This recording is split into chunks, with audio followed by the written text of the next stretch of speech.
പ്രിയപ്പെട്ട സഹോദരന്മാരെ, സഹോദരികളെ,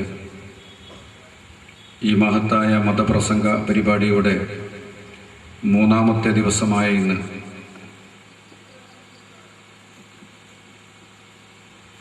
ഷെയ്ഖ് ജീലാനി ജീവിതവും സന്ദേശവും, ജീവചരിത്രവും സന്ദേശവും എന്ന വിഷയമാണ് ഇന്ന് നിങ്ങളോട് സംസാരിക്കേണ്ടത്. ഹക്ക് പോലെ പറയുവാനും കേൾക്കുവാനും ജീവിതത്തിൽ പകർത്തുവാനും അള്ളാഹു തൗഫീക്ക് ചെയ്യുമാറാവട്ടെ. ഷെയ്ഖ് ജീലാനി ജീവചരിത്രവും സന്ദേശവും, ഈ മഹത്തായ വിഷയം വളരെ ശ്രദ്ധയോടുകൂടെയും വളരെയേറെ ഭയപ്പാടോടുകൂടെയും മാത്രമേ നമുക്ക് ചർച്ച ചെയ്യാൻ കഴിയുകയുള്ളൂ. കാരണം അങ്ങനത്തെ ഒരു മഹാനാണ് ബഹുമാനപ്പെട്ട ഗൗസ് ജീലാനി. മുഹിദ്ദീൻ ഷെയ്ഖ് റളിയല്ലാഹു തആല അൻഹു തങ്ങൾ, അദ്ദേഹത്തിൻ്റെ ജീവിതം മുഴുവനും അത്ഭുതമാണ്. സാധാരണ ആളുകൾക്ക് പിടികിട്ടാത്ത തരീഖത്തിൻ്റെയും ഹഖീഖത്തിൻ്റെയും അല്ലാഹുമായുള്ള വളരെ ശക്തിയേറിയ ഷെയ്ഖ് അവറുകളുടെ ബന്ധവും പലതും നമുക്ക് മനസ്സിലാക്കാൻ പോലും കഴിയാത്തതാണ്. അങ്ങനെയുള്ള ഒരു ദറജയിൽ എത്തിയ ആളുകൾക്ക് മാത്രമേ അത് ഉൾക്കൊള്ളാൻ തന്നെ കഴിയുകയുള്ളൂ. ഒരു പണ്ഡിതനെ മനസ്സിലാവുക പാണ്ഡിത്യമുള്ള ആൾക്കാണ്. ഒരു ഡോക്ടർ നല്ല ഡോക്ടറാണ് എന്ന് മനസ്സിലാക്കുന്നത് അതിനെപ്പറ്റി അറിയുന്നവർക്കാണ്. ഒരു വലിയാണെന്ന് മനസ്സിലാക്കുന്നത് മറ്റൊരു വലിയനാണ്. നമുക്കെന്തറിയാം? ഒരു സാധാരണക്കാരൻ ഒരാളെ സംബന്ധിച്ച് അയാൾ മഹാപണ്ഡിതനാണ്, ഇൽമിൻ്റെ ബഹറാണ് എന്ന് പറഞ്ഞാൽ അത് വിലയിരുത്തണമെങ്കിൽ അദ്ദേഹത്തിൻ്റെ കയ്യിൽ ഇൽമ വേണ്ടേ? ആ പണ്ഡിതൻ അളക്കാനുള്ള എന്തെങ്കിലും ഇല്ലാത്തൊരാൾ അദ്ദേഹത്തെ പറ്റി മഹാപണ്ഡിതനാണ്, ഖുർആനിൻ്റെ ആഴമറിഞ്ഞ പണ്ഡിതനാണ് എന്നൊക്കെ പറയുന്നതിൽ എന്താ അർത്ഥമുള്ളത്? സത്യത്തിൽ ഒരു പണ്ഡിതനെ, ഇൽമിനെ മനസ്സിലാക്കണമെങ്കിൽ പാണ്ഡിത്യമുള്ളവർക്ക് കഴിയും. ഒരു വലിയനെ മനസ്സിലാക്കാൻ വലിയനെ സാധിക്കും. ഗൗസുൽ പോലെ ഉയർന്ന ദർജയിൽ ജീവിച്ച ഒരു മഹാൻ, അല്ലാഹുമായുള്ള ബന്ധത്തിൻ്റെ മധുരം അനുഭവിച്ച് ദുനിയാവിൻ്റെ സകല സുഖങ്ങളിൽ നിന്നും വിട്ടുനിന്ന് ബഹുമാനപ്പെട്ട ഗൗസുൽ ആലമിൻ്റെ ആ ജീവിതം ഒരു സാധാരണ വ്യക്തിയെ സംബന്ധിച്ചിടത്തോളം മനസ്സിലാക്കാൻ പോലും കഴിയാത്ത അത്രയും വിപുലമാണ്.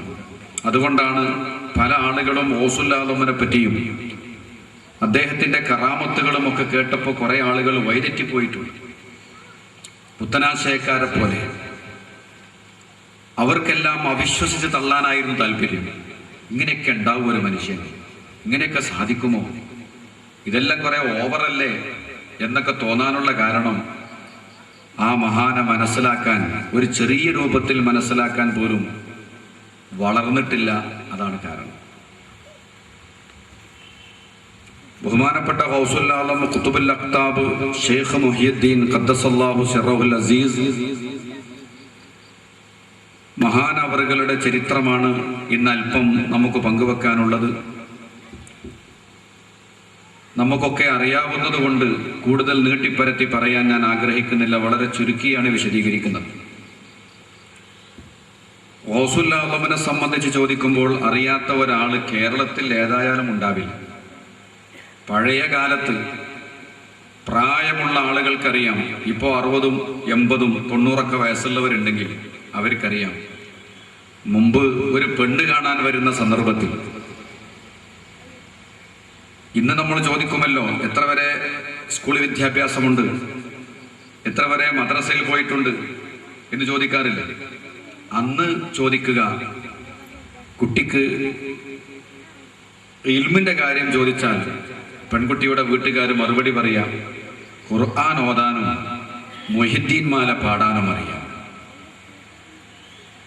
ഖുർആൻ ഓതാനും മുഹിദ്ദീൻ മാല പാടാനും അറിയാമെന്ന് പറഞ്ഞാൽ ഒരു നല്ല ഭക്തയാണ്, നല്ല പെൺകുട്ടിയാണെന്നതിൻ്റെ അർത്ഥം. അത് മതി നന്നാവാൻ. പഴമക്കാരുണ്ടെങ്കിൽ ഒന്ന് ആലോചിച്ച് നോക്കുക, അന്ന് അങ്ങനെ പറയുന്നത്. ഖുർആൻ ഓതാനും മുഹിദ്ദീൻ മാല പാടാനും അറിയാം. അതറിയുന്നവരെ വിവാഹം ചെയ്യാൻ ദീനുള്ളവർ തയ്യാറാവും. വളരെ കാലം അങ്ങനെയാണ്. മുഹിദ്ദീൻ മാല രചിച്ചിട്ട് തന്നെ 400 കൊല്ലം കഴിഞ്ഞു. 400 വർഷം കഴിഞ്ഞു. അച്ചടി യന്ത്രങ്ങൾ കേരളത്തിൽ ഉണ്ടാകുന്നതിന് മുമ്പ് മുഹിദ്ദീൻ മാല ഉണ്ടായിട്ടുണ്ട്. മഹാനായ തുഞ്ചത്തെ എഴുത്തച്ഛൻ അദ്ദേഹത്തിന്റെ ആധ്യാത്മിക രാമായണം രചിക്കുന്നതിൻ്റെയും 5 കൊല്ലം മുമ്പ് മുഹിദ്ദീൻ മാല രചിച്ചിട്ടുണ്ട്. ഇത്ര പഴക്കമേറിയ ഒരു സാഹിത്യം വേറെ ഏതെങ്കിലും ഉണ്ട്? അപ്പൊ 400 വർഷം ഈ അടുത്ത് കേരള സർക്കാർ വളരെ വിപുലമായി ബഹുമാനപ്പെട്ട മുഹിദ്ദീൻ മാലയുടെ 400-ാം വാർഷികം ആഘോഷിക്കുകയുണ്ടായി. അപ്പോൾ 2007 ഡിസംബർ 22-ന് കൊണ്ടോട്ടിയിൽ വെച്ചായിരുന്നു മുഹിദ്ദീൻ മാലയുടെ 400-ാം വാർഷികം. 400 വർഷം കഴിഞ്ഞു. മുഹിദ്ദീൻ മാല രചിക്കുന്നത് ക്രിസ്താബ്ദം 1607-ലാണ്. അപ്പൊ 400 കൊല്ലം കഴിഞ്ഞു. അങ്ങനെയുള്ള ഈ മുഹിദ്ദീൻ മാലയായിരുന്നു അന്നത്തെ ഇൽമ് എത്ര വരെ പഠിച്ചു എന്ന ചോദ്യത്തിന് മുഹിദ്ദീൻ മാല പാടാനറിയാം, വിശുദ്ധ ഖുർആൻ ഓതാനറിയാം എന്നെങ്കിലേ ആ പെൺകുട്ടിയുടെ വിവാഹം ഓർക്കും. അതുകൊണ്ട് തന്നെ മനസ്സിലാക്കാൻ കഴിയും, മനുഷ്യരുടെ ജീവിതത്തിൽ വലിയ മാറ്റമുണ്ടാക്കിയത് ദീനീ ബോധവും പടച്ചവനെ പേടിയും ഇഖ്ലാസും സത്യസന്ധതയും എല്ലാം ഒരു കാലത്ത് മുഹിദ്ദീൻ മാലയാണ് ജനങ്ങൾക്ക് നൽകിയത്. ഗൗസുൽ ആലമിന്റെ ചരിത്രമാണ്. ഗൗസുൽ ആലമിനെ സംബന്ധിച്ച്, ഷെയ്ഖ് ജീലാനിയെ സംബന്ധിച്ച് പഠിച്ചാൽ ആ പഠിക്കുന്നവന്റെ ജീവിതം നന്നാവും. അന്നത്തെ കാലത്തുള്ള സ്ത്രീകളുടെയോ പുരുഷന്മാരുടെയോ ഭക്തി ഇന്ന് നമുക്കുണ്ടോ? അന്നുള്ളതിനേക്കാൾ ഇൽമ പഠിക്കാനുള്ള സൗകര്യം ഇന്നുണ്ട്. അറബിക് കോളേജുകളുണ്ട്, സമന്വയ വിദ്യാഭ്യാസമുണ്ട്, ഒരുപാട് വിപുലമായ ദർസുകളുണ്ട്, മദ്രസകളുണ്ട്. അന്ന് മദ്രസകളിലല്ല ഓത്തുപള്ളികൾ, അതുമില്ലാത്ത കാലം ഉണ്ടായിരുന്നു.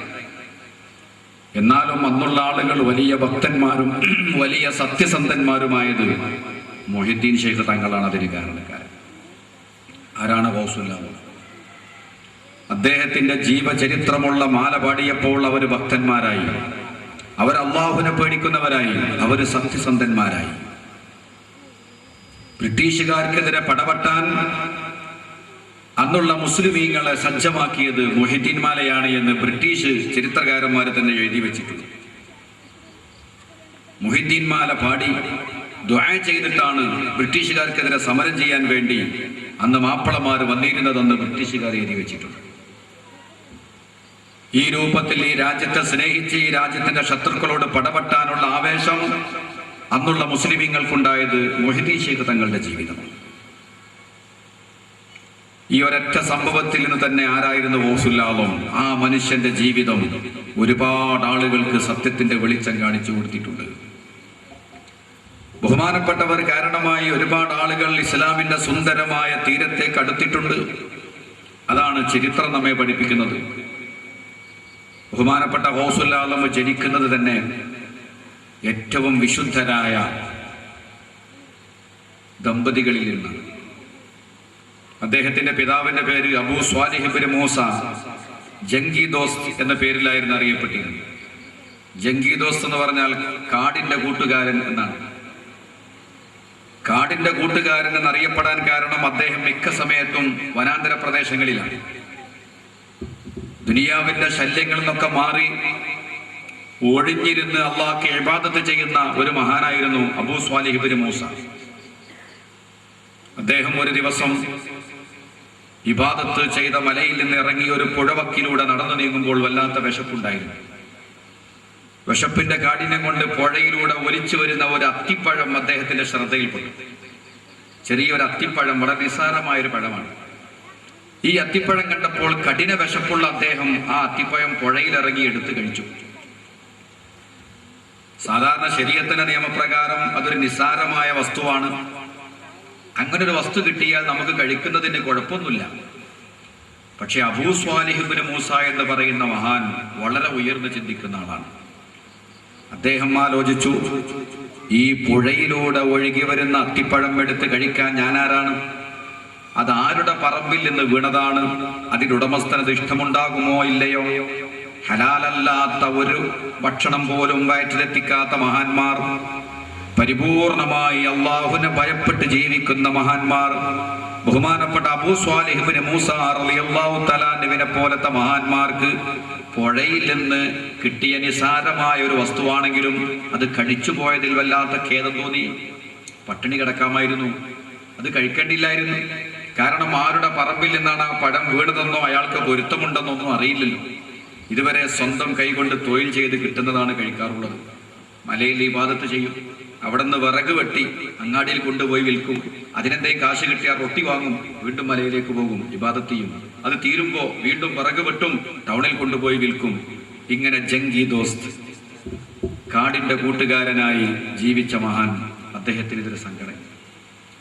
ഉടനെ ആ അത്തിപ്പഴം വീണ മരം, പുഴയിലേക്ക് ചാഞ്ഞു നിൽക്കുന്ന മരം തെരഞ്ഞു നടന്നു. കുറെ മുകളിലേക്ക് നടന്നപ്പോ പുഴയിലേക്ക് ചാഞ്ഞു കിടക്കുന്ന ഒരു അത്തിമരം. ഇനി സംശയിക്കണ്ട, ഈ മരത്തിൽ നിന്നാണ് അത് വീണത്. ഇനി ആ തോട്ടത്തിന്റെ ഉടമസ്ഥനെ കാണണം, പൊരുത്തപ്പെടിയിക്കണം. ബഹുമാനപ്പെട്ട അബൂ സ്വാലിഹ് ആ തോട്ടത്തിലേക്ക് കയറി.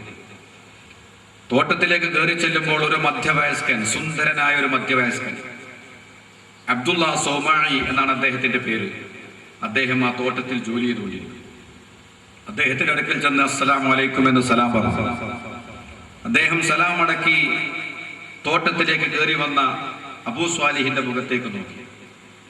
അദ്ദേഹം പറഞ്ഞു, ഞാൻ നിങ്ങളോട് പൊരുത്തപ്പെടിക്കാൻ വേണ്ടി വന്നതാണ്. ആമുഖമില്ലാതെ സംസാരിച്ചു. എന്ത് പൊരുത്തപ്പെടിക്കാൻ? ഈ തോട്ടത്തിൽ നിന്ന് വീണ ഒരു അത്തിപ്പഴം പുഴയിലൂടെ അങ്ങനെ ഒഴുകി വരുന്നത് കണ്ടപ്പോൾ ഞാൻ എടുത്ത് കഴിച്ചു. നിങ്ങളോട് സമ്മതം ചോദിക്കാനൊന്നും കഴിഞ്ഞില്ല, മറന്നുപോയി. വിശപ്പിന്റെ കാഠിന്യം കൊണ്ട് കഴിച്ചതാണ്. നിങ്ങളത് പൊരുത്തപ്പെടണം. അദ്ദേഹം പുഞ്ചിരിച്ചിട്ട് പറഞ്ഞു, ഞാൻ പൊരുത്തപ്പെടുകയോ ഇല്ല.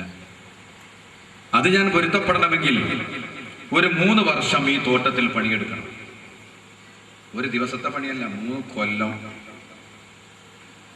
3 വർഷം ഈ തോട്ടത്തിൽ പണിയെടുക്കാൻ തയ്യാറായാൽ ഞാൻ പൊരുത്തപ്പെട്ടതാണ്. നമ്മളാണെങ്കിൽ എന്താ ചെയ്യാം? ഒരു അത്തിപ്പഴം തന്നീനോ 3 കൊല്ലം വരുന്നോടത്ത് വെച്ച് കാണാം, ഞാൻ പോണു, അസ്സലാമു അലൈക്കും എന്ന് പറയില്ലേ?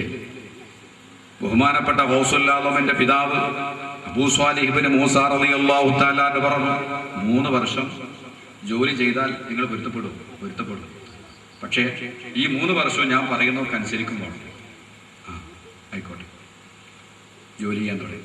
എന്തിനെ അബ്ദുള്ള സോമാഴി റളിയല്ലാഹു തആല അൻഹു ഇദ്ദേഹത്തെ ഇങ്ങനെ ക്രൂരമായി വേദനിപ്പിച്ചു എന്ന് തോന്നുന്നു നിങ്ങൾക്ക്?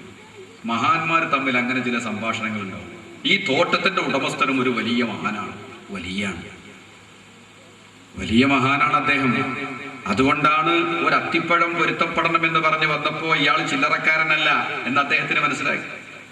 മാത്രമല്ല അവർക്ക് മുഖത്തോട് മുഖം നോക്കിയാൽ തിരിയും ആളാരാണ്.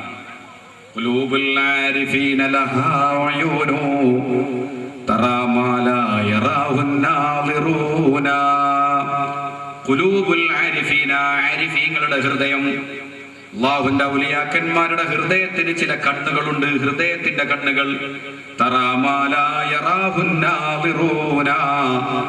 സാധാരണ കാണുന്ന കണ്ണുകൊണ്ടല്ല അവരുടെ നോട്ടം, ഹൃദയത്തിന്റെ കണ്ണുകളെ കൊണ്ടാണ്. സാധാരണക്കാര് കാണാത്തത് ആ കണ്ണുകൊണ്ട് അവർ കാണും. അബ്ദുള്ള സോമാഴി റളിയല്ലാഹു തആല എനിക്ക് മനസ്സിലായി, ഇദ്ദേഹം മഹാനാണ്. അതുകൊണ്ടാണ് പറഞ്ഞത് 3 വർഷം ഞാൻ പറയുന്നതൊക്കെ അനുസരിച്ച് ഇവിടെ തൊഴിലെടുത്താൽ അത്തിപ്പഴം പൊരുത്തപ്പെടാം. അദ്ദേഹം സമ്മതിച്ചു. പക്ഷെ അദ്ദേഹത്തെ കൊണ്ട് കഠിനമായ ജോലിയൊന്നും ചെയ്യിപ്പിച്ചില്ല. അദ്ദേഹത്തിന്റെ സാമീപ്യം, അദ്ദേഹവുമായുള്ള കുറുബ്, അടുപ്പം, അത് കിട്ടലായി ബഹുമാനപ്പെട്ട അബ്ദുള്ള എന്നവർ ഉദ്ദേശിച്ച. രണ്ടാളും മഹാന്മാരാണ്, അങ്ങനെ ജീവിച്ചു. ഈ വർഷം പൂർത്തിയാവാറായപ്പോൾ ബഹുമാനപ്പെട്ട തോട്ടത്തിന്റെ ഉടമസ്ഥൻ പറഞ്ഞു, എനിക്കൊരു മകളുണ്ട്. ആ മകൾ കണ്ണു കാണാത്തവളും അന്ധയാണ്, അതുപോലെ തന്നെ ചെവി കേൾക്കാത്തവളാണ്, സംസാരിക്കാനും കഴിയില്ല. ആ കുട്ടിയെ നിങ്ങൾ കല്യാണം കഴിക്കണം. ഇത് പറഞ്ഞപ്പോ ബഹുമാനപ്പെട്ട അബൂ മൂസ പറഞ്ഞു, ഞാൻ പെണ്ണ് കെട്ടാൻ തന്നെ വിചാരിച്ചിട്ടില്ല. ഞാൻ മലയിൽ താമസിക്കുന്ന ഒരാളാണ്, ജനങ്ങളുമായി വളരെ അകന്ന് കഴിയുന്ന ഒരാളാണ്. വിവാഹം ചെയ്യാൻ തന്നെ തീരുമാനിച്ചിട്ടില്ല. ആ സ്ഥിതിക്ക് കണ്ണു കാണാത്ത, ചെവി കേൾക്കാത്ത, സംസാരശേഷിയില്ലാത്ത ഒരു പെണ്ണിനെ കല്യാണം കഴിക്കാന്ന് പറഞ്ഞാൽ അത് അല്പം ബുദ്ധിമുട്ടാണ്. ഇത് പറഞ്ഞപ്പോ അബ്ദുള്ള സോമായി പറഞ്ഞു, അത് നിങ്ങളുടെ ഇഷ്ടം, നിങ്ങൾക്ക് വേണമെങ്കിൽ വിവാഹം ചെയ്യാം, അല്ലെങ്കിൽ ചെയ്യാതിരിക്കാം, നിങ്ങളാണ് തീരുമാനമെടുക്കേണ്ടത്. പക്ഷെ എൻ്റെ അത്തിപ്പഴം പൊരുത്തപ്പെടണമെങ്കിൽ 3 കൊല്ലം ഞാൻ പറയണമൊക്കെ കേൾക്കണം. ഞാൻ കൽപ്പിക്കുന്നു, നിങ്ങൾ കേൾക്കാൻ തയ്യാറുണ്ടോ എന്ന് ചോദിച്ചപ്പോ ബഹുമാനപ്പെട്ട അബൂ മൂസ അത് സമ്മതിക്കുകയും വിവാഹത്തിന് തയ്യാറാവുകയും ഉടനെ തന്നെ പള്ളിയിൽ വെച്ച് നിക്കാഹ് നടക്കുകയും ചെയ്തു. ബഹുമാനപ്പെട്ട അബൂ സ്വാലിഹ് ഇബ്നു മൂസ റഹിമഹുല്ലാ വിവാഹിതനായി. വിവാഹം കഴിഞ്ഞ് തന്റെ മണിയറയിലേക്ക് തന്റെ മണവാട്ടിയെ കാണാൻ വേണ്ടി പോകുമ്പോൾ സാധാരണ ഒരു മണവാളനുണ്ടാകുന്ന പ്രതീക്ഷയൊന്നും ഉണ്ടാവില്ല. എന്താ കാരണം? കണ്ടു കാണാത്ത, ചെവി കേൾക്കാത്ത, സംസാരശേഷിയില്ലാത്ത ഒരു പെണ്ണാകുമ്പോൾ ഒരു വലിയ മനക്കോട്ടകളൊന്നും ആ ഭർത്താവിന്റെ മനസ്സിലുണ്ടാവില്ല. കയറി ചെന്നു, റൂമിലേക്ക് ചെന്ന് അസ്സലാമു അലൈക്കും എന്ന് സലാം പറഞ്ഞപ്പോൾ വഅലൈക്കും സലാം, സുന്ദരമായി സലാം അടിക്കും. അദ്ദേഹം പെട്ടെന്ന് പിറകോട്ട് മാറി, ഇതല്ലേ എൻ്റെ ഭാര്യ?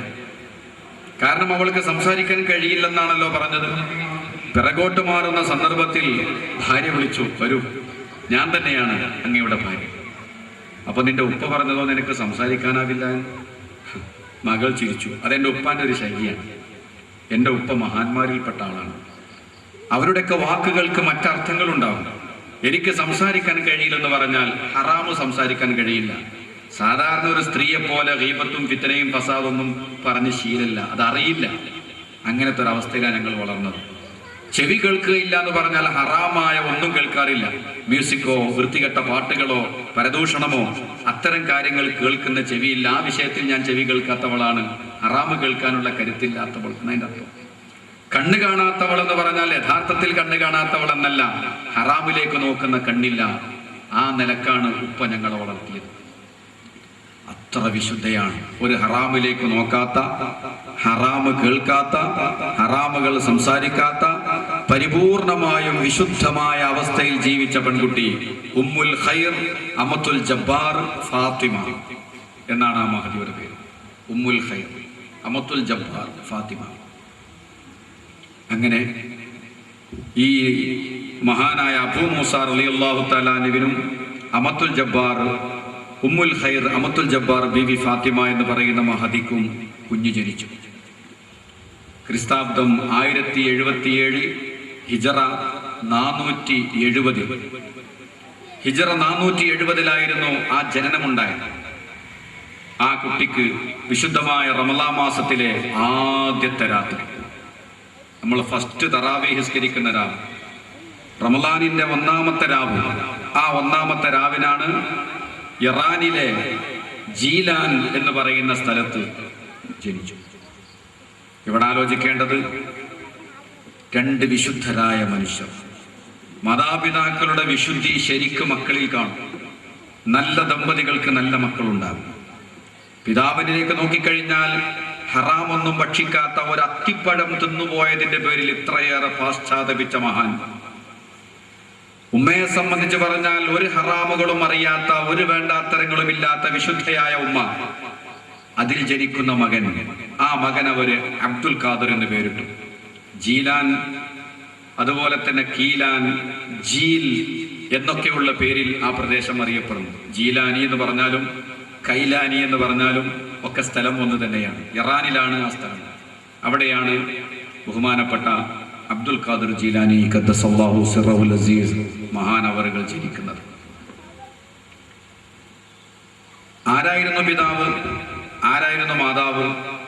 വലിയ ആബിദീങ്ങളും മഹാന്മാരുമാണ് എന്ന് മാത്രമല്ല, അദ്ദേഹത്തിന്റെ പിതാവ് ഹസൻ പരമ്പരയിലേക്കും ഉമ്മ ഹുസൈൻ പരമ്പരയിലേക്കും എത്തുന്നു.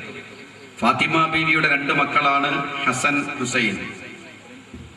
മുഹ്യിദ്ദീൻ ഷെയ്ഖ് തങ്ങളുടെ പിതാവ് ഹസൻ പരമ്പരയിൽ, ഉമ്മ ഹുസൈൻ പരമ്പരയിൽ. ഫാത്തിമ ബീവിയുടെ 2 മക്കളിലേക്കും പരമ്പര മുട്ടുന്നു. മാത്രമല്ല സിദ്ദീഖുൽ അക്ബർ റളിയല്ലാഹു തആല അൻഹുമായിട്ടും ആ പരമ്പരക്ക് ബന്ധമുണ്ട്. ഉമറുൽ ഫാറൂഖ് റളിയല്ലാഹു തആല അൻഹുമായിട്ടും ബന്ധമുണ്ട്. ഇങ്ങനെ ഒരുപാട് മഹാന്മാരുമായി ബന്ധമുള്ള ഒരു പരമ്പരയിലാണ് ബഹുമാനപ്പെട്ട ഗൗസുൽ ആലം ഖുതുബുൽ അഖ്താബ് ഷെയ്ഖ് മുഹിയുദ്ദീൻ ഖദ്ദസല്ലാഹു സിറഹുൽ അസീസ് മഹാനവറുകൾ ജനിക്കുന്നത്. ഖുതുബിയത്തിലൊക്കെ കേട്ടില്ലേ, ശറഫ്ത ജീലാന ബിൽ മീലാദി സാകിനഹു അല്ലംത ബിൽ ഖബ്രി ബഗ്ദാദൻ നമാകിനഹു യസൂറുഹു കുല്ലു മുസ്താഖിൻ വലാകിന്നഹു ഫീ ബൈതിഹി ഖദ് യുലാഖി മുഹിയദ്ദീൻ. ബഹുമാനപ്പെട്ട മുഹിദ്ദീൻ ശൈഖ് തങ്ങളെ അങ്ങയുടെ ജനനം കൊണ്ട് ജീലാൻ എന്ന് പറയുന്ന സ്ഥലം പുണ്യമായിരിക്കുന്നു. അങ്ങയുടെ ജനനം കൊണ്ട് ഇറാനിലെ ജീലാൻ എന്ന് പറയുന്ന സ്ഥലം പുണ്യമുള്ള സ്ഥലമായി. അങ്ങയുടെ ഖബറുള്ളതോ ബഗ്ദാദിലാണ്. അദ്ദേഹത്തിന്റെ ഖബർ കൊണ്ട്, അങ്ങയുടെ ഖബർ കൊണ്ട് ബഗ്ദാദ് എന്ന് പറയുന്ന ഇറാഖിലെ ബഗ്ദാദും ഏറ്റവും അനുഗ്രഹീതമായ പ്രദേശമായി. അങ്ങനെ രണ്ട് മഹാന്മാരും ഉപ്പയും ഉമ്മയും ബഹുമാനപ്പെട്ട ഫാത്തിമ ബീവിയുടെ മക്കളായ ഹസൻ ഹുസൈൻ ഈ രണ്ട് പരമ്പരയിലേക്ക് എത്തിപ്പെടുകയാണ്. അന്തൽ ഹുസൈനിയ വൽ ഹസനിയ കുന്ത മഅ അബം വ ഉമ്മൻ ശരീഫൈനി ഖദ് ഇജ്തമഅ. അന്തൽ ഹുസൈനിയ, അങ്ങ് ഹുസൈനി പരമ്പരയാണ്, അതുപോലെ തന്നെ ഹസനി പരമ്പരയാണ്. ഈ രണ്ട് പരമ്പരയും അങ്ങേക്ക് ലഭിച്ചു. മാത്രമല്ല ബഹുമാനപ്പെട്ട ഗൗസുൽ ആലം റളിയല്ലാഹു തആല അൻഹു ജനിക്കുന്ന ദിവസം തന്നെ അത്ഭുതത്തിന്റെ ദിവസമാണ്. വിശുദ്ധ റമളാനിന്റെ ഒന്നാമത്തെ രാത്രിയാണ് ഗൗസുൽ ആലമിന്റെ ജനനം, മുഹിദ്ദീൻ ശൈഖ് തങ്ങളുടെ ജനനം. ആ ജനിക്കുന്ന സമയത്തുണ്ടായ ഒരു വലിയ അത്ഭുതം. മഹാന്മാര് ജനിക്കുന്നത് അങ്ങനെയാണ്. ഒരാള് മഹാനാകുമെന്ന് കണ്ടാൽ ചെറുപ്പത്തിൽ തന്നെ അല്ലാഹു തആല അതിന്റെ അടയാളങ്ങൾ കാണിക്കും. വിശ്വസിക്കുന്നവരുടെ വിശ്വാസം, വിശ്വാസികളുടെ വിശ്വാസത്തിന് ശക്തി കൂടാൻ അല്ലാഹു സുബ്ഹാനഹു വ തആല ജനന സമയത്ത് തന്നെ അത്ഭുതങ്ങൾ നൽകും. അല്ലാഹുവിന്റെ റസൂൽ ജനിച്ചപ്പോൾ എന്തൊക്കെ അത്ഭുതങ്ങൾ ഉണ്ടായി നിങ്ങൾക്കറിയാം. വിഗ്രഹങ്ങൾ തലകുത്തി വീണു, പേർഷ്യക്കാർ ആരാധിച്ചിരുന്ന തീ കെട്ടുപോയി, കിസ്രയുടെ കോട്ട കുലുങ്ങി. അന്ന് അവരൊക്കെ പറഞ്ഞു ഏതോ ഒരു മഹാന്റെ ജനനം സംഭവിച്ചിട്ടുണ്ട്, ഏതോ ഒരു വലിയ മഹാൻ ജനിച്ചിട്ടുണ്ട്. റസൂലുള്ളാഹിന്റെ ജനന ദിവസം തന്നെ മറ്റുള്ളവർ പറയാൻ തുടങ്ങി. അതുപോലെ ഗൗസുൽ ആലം ജനിക്കുന്ന വിശുദ്ധ റമളാനിന്റെ ഒന്നാമത്തെ രാത്രി അന്ന് മാസപ്പിറവി കണ്ടിട്ടുണ്ടോ കണ്ടിട്ടില്ലേ എന്ന് തർക്കമുണ്ടായിരുന്നു.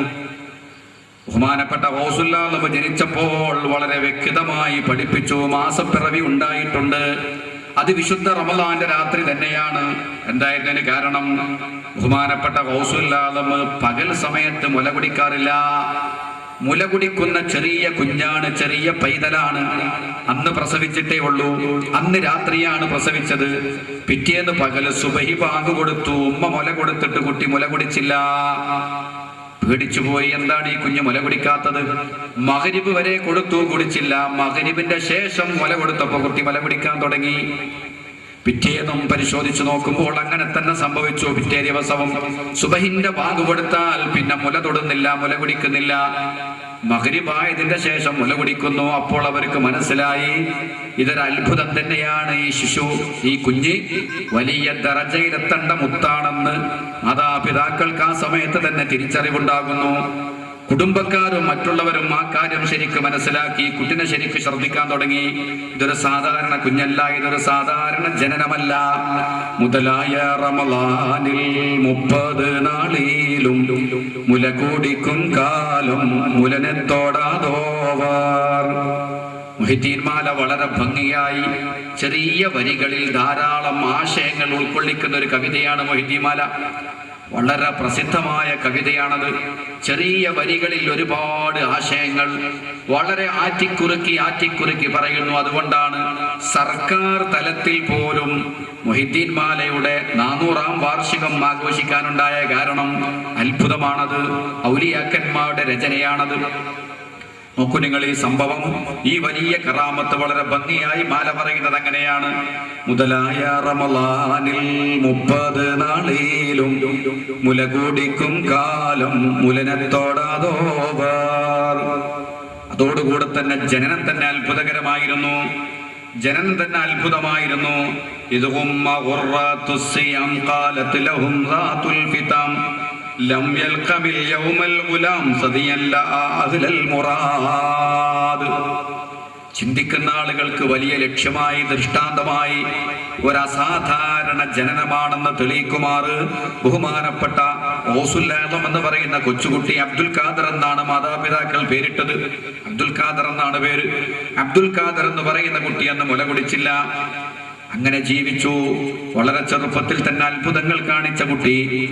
ചെറിയ പ്രാഥമിക വിദ്യാഭ്യാസം മാതാപിതാക്കളിൽ നിന്ന് തന്നെ പഠിച്ചു. രണ്ടാളും വിവരമുള്ളവരാണ്. ഉമ്മ വലിയ ആബിദത്തും ആലിമത്തുമാണ്. പിതാവും അങ്ങനെ തന്നെയാണ്, വലിയ സൂഫി വര്യനാണ്. അതുകൊണ്ട് മാതാപിതാക്കളിൽ നിന്ന് ഇൽമു പഠിച്ചു വളർന്നു. ഏകദേശം ഒരു 5 വയസ്സാകുമ്പോഴേക്കും പിതാവ് മരണപ്പെട്ടു പോയി. മഹാന്മാരെ ചരിത്രമൊക്കെ പരിശോധിച്ചാൽ അവർ അധികവും യതീമായിട്ടാണ് വളർന്നു. റസൂലുള്ളാഹി അങ്ങനെ തന്നെ, ഓസുല്ലാലും അങ്ങനെ തന്നെ. 5 വയസ്സായപ്പോൾ ഉപ്പ മരിച്ചു. ഉത്തരവാദിത്തങ്ങൾ മുഴുവനും ഉമ്മയുടെ കൈകളിലേക്ക് വരികയാണ്. ഉപ്പയില്ലാത്ത കുട്ടിയാണ്. അതുകൊണ്ട് ഉമ്മ വളരെ ലാളിച്ചു, സ്നേഹിച്ചു, കുട്ടിക്ക് അദബുകൾ പഠിപ്പിച്ചു. വളരെ ചെറിയ പ്രായത്തിൽ തന്നെ ഖുർആൻ ഓതി പഠിപ്പിക്കാൻ തുടങ്ങി. ഉമ്മ വിശുദ്ധ ഖുർആൻ പാരായണം ചെയ്യുമ്പോൾ കുട്ടി ഇങ്ങനെ വളരെ ശ്രദ്ധിച്ചുകൊണ്ട് കണ്ണ് വിടർത്തി നോക്കി നിൽക്കും. നല്ലവർക്ക് നല്ലതിനോട് വാസനയാണ്, ചീത്ത ആളുകൾക്ക് ചീത്ത കാര്യങ്ങളോട് വാസനയുണ്ടാകും. ഓസുല്ലാഹു വിശുദ്ധമായ പരമ്പരയിൽ നല്ല ദമ്പതികൾക്ക് ജനിച്ച കുഞ്ഞാണ്. അതുകൊണ്ട് ഉമ്മയുടെ ഖുർആൻ പാരായണം കേൾക്കുമ്പോൾ വളരെ ശ്രദ്ധിച്ച് കിടക്കുന്ന ചെറിയ പൈതൽ. അങ്ങനെ ഖുർആൻ ഓതിക്കെടുത്ത് പഠിപ്പിച്ചു 5 വയസ്സ് പൂർണ്ണമാകുമ്പോൾ ബഹുമാനപ്പെട്ട ഗൗസുല്ലാഹു ഖുതുബുൽ അഖ്താബ് ഖുർആൻ മനഃപ്പാഠമാക്കി. 5 വയസ്സിൽ ഖുർആൻ ഹിഫ്ളായി. നമ്മളെ കുട്ടികൾ മദ്രസ ചേർക്കുന്ന സമയം 7 വയസ്സ്. 7 വയസ്സ് പൂർണ്ണമാകുമ്പോൾ ഗൗസുല്ലാഹു ഖുർആൻ മനഃപ്പാഠമാക്കി. നമ്മുടെ കുട്ടികൾ 2ാം ക്ലാസ്സിൽ പഠിക്കുന്ന പ്രായമായപ്പോഴേക്കും ഖുർആൻ പഠിച്ചു, ഹിഫ്ളായി. അതൊരു അത്ഭുതമാണല്ലോ. 7 വയസ്സിൽ ഖുർആൻ ഹിഫ്ളാവും. നല്ല മനസ്സും ഖുർആൻ സ്വീകരിക്കാൻ പറ്റിയ വിശുദ്ധമായ അവസ്ഥയും ഉണ്ടെങ്കിൽ അതുണ്ടാകും. നമ്മളെ കുട്ടികൾക്കൊന്നും പഠിപ്പിച്ചിട്ട് പഠിയാത്തത് എന്താണ്? നല്ല ഖുർആൻ പിടിച്ചെടുക്കാൻ പറ്റുന്നൊരവസ്ഥയില്ല. വീടുകളിൽ ഇസ്ലാമിക ചിട്ടയില്ല. കഴിക്കുന്ന ഭക്ഷണം പലപ്പോഴും ഹലാലല്ല. ആ രൂപത്തിൽ വിശുദ്ധ ഖുർആനെ സ്വീകരിക്കാൻ, ഖുർആനെ സപ്പോർട്ട് ചെയ്യാനുള്ള ശക്തി നഷ്ടപ്പെടുകയാണ്. ഇന്ന് ധാരാളം കാണാൻ കഴിയും. ഒരു മാപ്പിളപ്പാട്ട് പഠിക്കാൻ പറഞ്ഞാൽ പെട്ടെന്ന് 5 മിനിറ്റ് കൊണ്ട് പഠിക്കും. ഒരു ഇംഗ്ലീഷ് കവിത പഠിക്കാൻ പറഞ്ഞാലും പെട്ടെന്ന് പഠിക്കും. ഒരു സൂറത്ത് പഠിക്കാൻ പറഞ്ഞാലോ ഒന്നും അറിയില്ല. ഉറങ്ങാൻ കിടക്കുന്ന സമയത്ത് ഒരു മനുഷ്യൻ ദിക്ർ ചെല്ലണം. ആ ദിക്ർ എന്താണ്? ഉറങ്ങുമ്പോൾ ചെല്ലേണ്ട ദിക്ർ എന്താന്ന് ചോദിച്ചാൽ ഒരു പക്ഷെ 60 വയസ്സുള്ള ആൾക്ക് പറയാൻ കിട്ടില്ല. അത്ര കാലമായിട്ടും പഠിച്ചിട്ടുണ്ടാവും. നല്ലതൊന്നും നമ്മളെ മനസ്സ് സ്വീകരിക്കുന്നില്ല. വേണ്ടാത്തതൊക്കെ പെട്ടെന്ന് സ്വീകരിക്കുന്നു. അതിന്റെ കാരണം ഞാൻ പറയണ്ടല്ലോ, മനസ്സിലായില്ലേ? ബഹുമാനപ്പെട്ട അബ്ദുൽ ഖാദർ എന്ന് പറയുന്ന കുട്ടി 7 വയസ്സായപ്പോൾ ഖുർആൻ മനഃപ്പാഠമാക്കി. 7 വയസ്സിൽ ഖുർആൻ മനഃപ്പാഠമാക്കി. പ്രാഥമികമായ ആവശ്യമുള്ള ഫിഖ് പഠിച്ചു. വുളു ഉണ്ടാക്കാനും നിസ്കരിക്കാനും മറ്റ് കാര്യങ്ങളൊക്കെ പഠിച്ചു. അങ്ങനെ 18 വയസ്സ് പൂർത്തിയായി.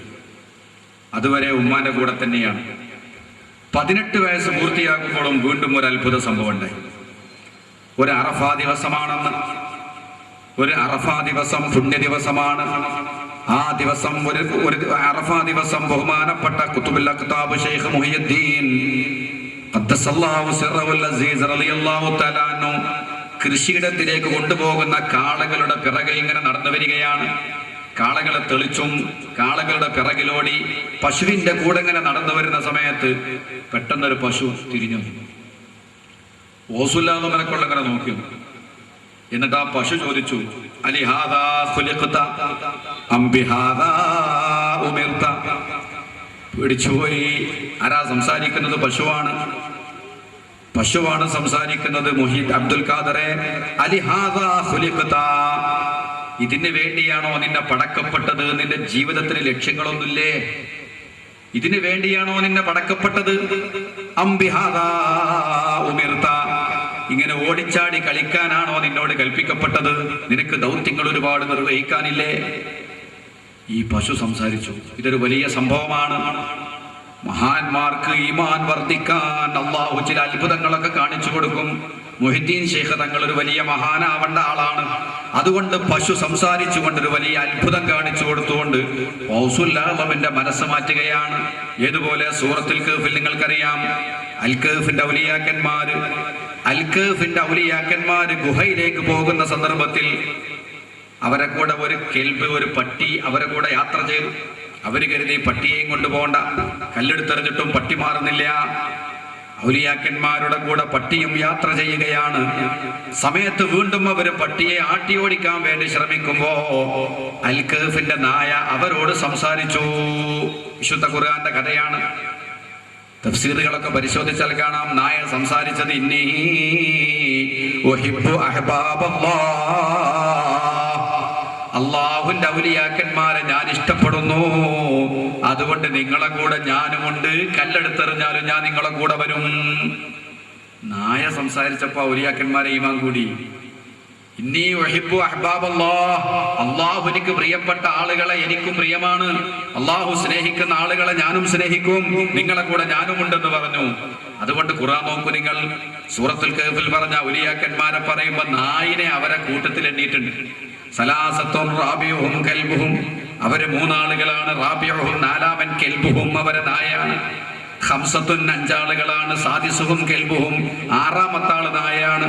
സബ്അത്തുൻ ഏഴാളുകളാണ്. സാമിനുഹും കൽബുഹും എട്ടാമത്തത് അവരുടെ നായയാണ്. എന്താണ് ഈ നായയെ പറ്റി ഇങ്ങനെ ആവർത്തിച്ച് പറയുന്നത്?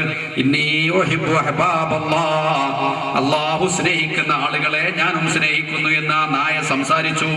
അതാ കുട്ടികളുടെ ഈമാൻ വർദ്ധിക്കാൻ കാരണമായി. എന്നതുപോലെ 18ാമത്തെ വയസ്സിൽ ഒരു അറഫാ ദിവസം പശുവിന്റെ പിറകെ ഓടുന്ന സമയത്ത് പശു സംസാരിച്ചു, മോനെ നിന്നെ ഇതിന് വേണ്ടി സൃഷ്ടിക്കപ്പെട്ടതാണോ? ഇങ്ങനെ ഓടി നടക്കാനാണോ നിന്നോട് കൽപ്പിക്കപ്പെട്ടത്? ഏറും നാൾ പശുവെ പായിച്ചാരെ ഇതിനോ പാടച്ചേതം പശുവ് പറഞ്ഞോവർ. ഒരു അറഫാ ദിവസമാണ്, പശുവിനെ ഓടിച്ചു വരുമ്പോഴാണ് ഈ സംഭവം. ഏറും നാൾ പശുവെ പായിച്ചാരെ ഇതിനോ പാടച്ചെന്ന് പശുവ് പറഞ്ഞോവർ. 400 കൊല്ലം മുമ്പത്തെ ഭാഷയാണത്. അപ്പൊ പശുവ് എന്നൊക്കെ ഉണ്ടാവും, അങ്ങനെ കണക്കിലെടുക്കണ്ട, ഇന്നത്തെ ഭാഷ. അങ്ങനെ ആ സംഭവം മുഹ്യിദ്ദീൻ അബ്ദുൽ ഖാദർ എന്ന് പറയുന്ന കുട്ടിയിൽ ഒരു വലിയ മാറ്റം ഉണ്ടാക്കി. ഇങ്ങനെ നടന്നാ പോരാ, ഇൽമു പഠിക്കണം, ഉയർന്ന ഇൽമു നേടണം, മഹാന്മാരുമായി ബന്ധപ്പെടണം. അങ്ങനെ അദ്ദേഹം ഈ സംഭവം കഴിഞ്ഞ് വീട്ടിലേക്ക് ഓടി വന്ന് വീട്ടിന്റെ മച്ചുംപുറത്ത് കയറി. വീട്ടിന്റെ തട്ടുംപുറത്ത് കയറി ഒരു ശബ്ദം കേട്ട ഭാഗത്തേക്ക് നോക്കുമ്പോൾ അറഫാ മൈതാനി ശരിക്ക് കണ്ണുകൊണ്ട് കാണും. അറഫാ മൈതാനി ശരിക്ക് കണ്ണുകൊണ്ട് കാണുന്നു. ഇനി നമുക്കും പറയാ, ഞാൻ അറഫ ശരിക്ക് കണ്ടിട്ടോ. ഇവിടുന്ന് ഞാൻ എൻ്റെ വീട്ടിൽ നിന്ന് കണ്ടു. പ്രശ്നമല്ല, TV കണ്ടതല്ലേ ആണ്. സാങ്കേതിക വിദ്യകൾ ഉപയോഗിച്ച്, ശാസ്ത്ര സാങ്കേതിക വിദ്യ കൊണ്ട് നമ്മുടെ വീട്ടിന്റെ ഉള്ളിൽ നിന്ന് അറഫ നമുക്ക് കാണാം. ഔലിയാക്കന്മാർക്ക് ശാസ്ത്ര സാങ്കേതിക വിദ്യകൾ ആവശ്യമില്ല. അള്ളാഹുമായുള്ള അടുപ്പം എന്ന ഒരൊറ്റ കാരണം കൊണ്ട് ബഹുമാനപ്പെട്ട ഗൗസുൽ ആലം അദ്ദേഹത്തിന്റെ വീട്ടിന്റെ മുകളിൽ നിന്ന് അറഫാ മൈതാനി നേരിട്ട് കാണുന്നു. അതും കൂടി കണ്ടപ്പോ ഒന്നും കൂടി അത്ഭുതമായി. ഉടനെ ഉമ്മാനെ വിളിച്ചിട്ട് ഉമ്മാനോട് ഈ 2 കാര്യങ്ങളും പറഞ്ഞു. ഉമ്മ, അത്ഭുതകരമായ 2 സംഭവങ്ങൾ ഉണ്ടായിട്ടുണ്ട്. ഈ 2 കാര്യങ്ങൾ കേട്ടപ്പോൾ പ്രിയപ്പെട്ട മാതാവിന്റെ കണ്ണുകൾ നിറഞ്ഞൊഴുകി. ഈ കുട്ടിക്ക് വിശുദ്ധ ഖുർആൻ പഠിപ്പിച്ചു കൊടുത്ത് 7 വയസ്സായപ്പോ ഖുർആൻ മനഃപ്പാഠമാക്കാൻ കാരണക്കാരി ഉമ്മയാണ്. എന്റെ കുട്ടി ഒരു വലിയ ദർജയിലെത്തണം, അല്ലാഹുമായി നല്ല ബന്ധമുള്ള കുട്ടിയാവണമെന്ന് ആഗ്രഹിച്ച ഉമ്മയാണ്. ഈ 2 അത്ഭുതങ്ങൾ എന്റെ കുട്ടിക്കുണ്ടായെന്ന് കേട്ടപ്പോൾ എന്റെ കുട്ടി ചെറുതല്ല. റമളാൻ മാസം പോലും മുല കുടിക്കാതെ വളർന്ന കുട്ടിയെപ്പറ്റി നന്നായി അറിയുന്ന ഉമ്മ ഈ 2 സംഭവങ്ങൾ കേട്ടപ്പോൾ കണ്ണു നിറഞ്ഞുപോയി, സന്തോഷത്തിന്റെ കണ്ണീര്. എന്നിട്ട് മകൻ പറഞ്ഞു, ഉമ്മ, ഞാൻ നിങ്ങളോട് സമ്മതം ചോദിക്കാം, നിങ്ങൾ എന്നെ ദീനിന് വേണ്ടി സമർപ്പിക്കണം. നിങ്ങൾ എന്നെ ദീനിന് വേണ്ടി സമർപ്പിക്കണം. സാധാരണ ഒരു ആൺകുട്ടി ഉണ്ടായാൽ ഉമ്മമാർക്ക് ഒരുപാട് സ്വപ്നങ്ങളാണ്. ഇവൻ വലിയ സമ്പന്നനാവണം, അവൻ ഗൾഫിൽ പോവണം, നല്ല വിദ്യാഭ്യാസം വേണം, കുടുംബത്തെ നോക്കുന്നവനാവണം, കുടുംബത്തെ സ്നേഹിക്കുന്നവനാവണം, ആ ആൺകുട്ടിയുടെ തണലിൽ ജീവിക്കണം. അതൊക്കെയായിരിക്കുമല്ലോ ഒരു ഉമ്മാന്റെ സ്വപ്നം. പക്ഷേ മുഹ്യിദ്ദീൻ ശൈഖ് തങ്ങൾ പറഞ്ഞു, ഉമ്മാനോട് പറഞ്ഞു, നിങ്ങൾ എന്നെ ദീനിന് സമർപ്പിക്കണം, മറ്റൊന്നും എന്നിൽ നിന്ന് പ്രതീക്ഷിക്കാൻ പാടില്ല, ദീനിന് സമർപ്പിക്കണം. അള്ളാഹുവിന്റെ പരിശുദ്ധമായ ദീനിന്റെ ഖാദിമായി, അള്ളാഹുവിന്റെ ദീനിന് സേവനം ചെയ്യാൻ വേണ്ടി എന്നെ വിട്ടുകൊടുക്കണം. ഉമ്മ പറഞ്ഞു, മോനെ, എനിക്ക് സമ്മതമാണ്. അതിനെന്ത് വേണം? മകൻ പറഞ്ഞു, എനിക്ക് ബഗ്ദാദിലേക്ക് പോകണം. ഇപ്പൊ ജീലാൻ എന്ന് പറയുന്ന ഇറാനിലാണുള്ളത്. ഇവിടുന്ന് ഇറാഖിലുള്ള ബഗ്ദാദിലേക്ക് പോകണം. അന്ന് ബഗ്ദാദിലാണ് ഏറ്റവും വലിയ മഹാന്മാരായ പണ്ഡിതന്മാരും വലിയ വലിയ ഔലിയാക്കന്മാരും സൂഫിയാക്കന്മാരും ധാരാളമുള്ള സ്ഥലമാണ് ബഗ്ദാദ്. അതുകൊണ്ട് ബഗ്ദാദിലേക്ക് പോകണം. അവിടെ ഇൽമു പഠിക്കാൻ ഒരുപാട് സൗകര്യങ്ങളുണ്ട്, മഹാന്മാരുമായി ബന്ധപ്പെടാൻ സൗകര്യമുണ്ട്. ഉമ്മ സമ്മതം കൊടുത്തു. ഇന്നത്തെ പോലെ സൗജന്യമായി ഭക്ഷണം കിട്ടുകയില്ല, സൗജന്യമായി പഠിക്കാനുള്ള സംവിധാനങ്ങളൊന്നില്ല. കാശ് വേണം, പണം വേണം. ബഹുമാനപ്പെട്ട മൊഹിദ്ദീൻ ശൈഖ് തങ്ങളുടെ ഉമ്മ 80 സ്വർണ്ണ നാണയത്തിൽ നിന്ന് 40 സ്വർണ്ണ നാണയം മകന്റെ കയ്യിൽ കൊടുത്തു. 80 സ്വർണ്ണ നാണയം ഉണ്ട്, 40 മറ്റൊരു മകനും കൂടി ഉണ്ട്, ആ മകന് വേണ്ടിയാണ്. മൊഹിദ്ദീൻ ശൈഖ് തങ്ങളുടെ ഓഹരിയായി 40. എന്നിട്ട് പറഞ്ഞു, മോനെ ഒറ്റക്ക് പോണ്ട, ഏതെങ്കിലുമൊക്കെ കച്ചവടക്കാർ ഇത് വഴി പോകും, ആ കച്ചവടക്കാരുടെ കൂട്ടത്തിൽ പോയാൽ മതി, ബഗ്ദാദിലേക്ക് രാവും പകലും യാത്ര ചെയ്യേണ്ടതല്ലേ. അങ്ങനെ കാത്തിരുന്നു.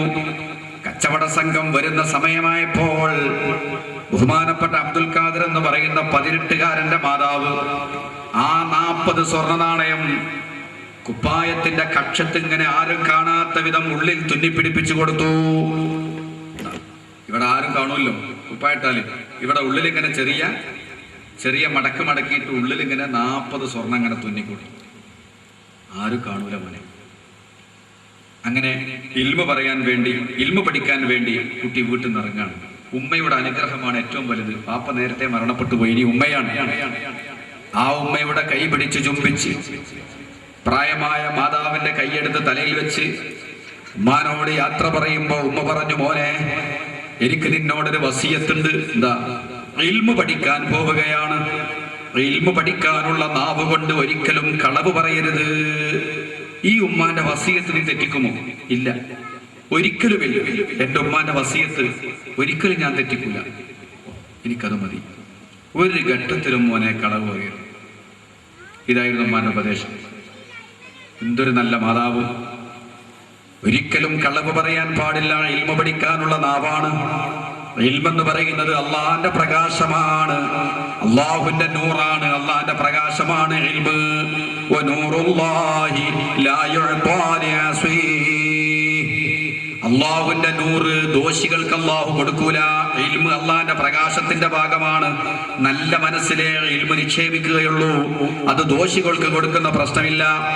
അതുകൊണ്ട് അള്ളാഹുവിന്റെ പ്രകാശമാകുന്ന ഇൽമ ഓതാനും പഠിക്കാനുമുള്ള നാവ് നല്ല വൃത്തി വേണം. അതുകൊണ്ട് ആ നാവ് കൊണ്ട് മോനെ ഒരിക്കലും നീ കളവ് പറയരുത്. ഉമ്മാന്റെ വസിയത്താണ്.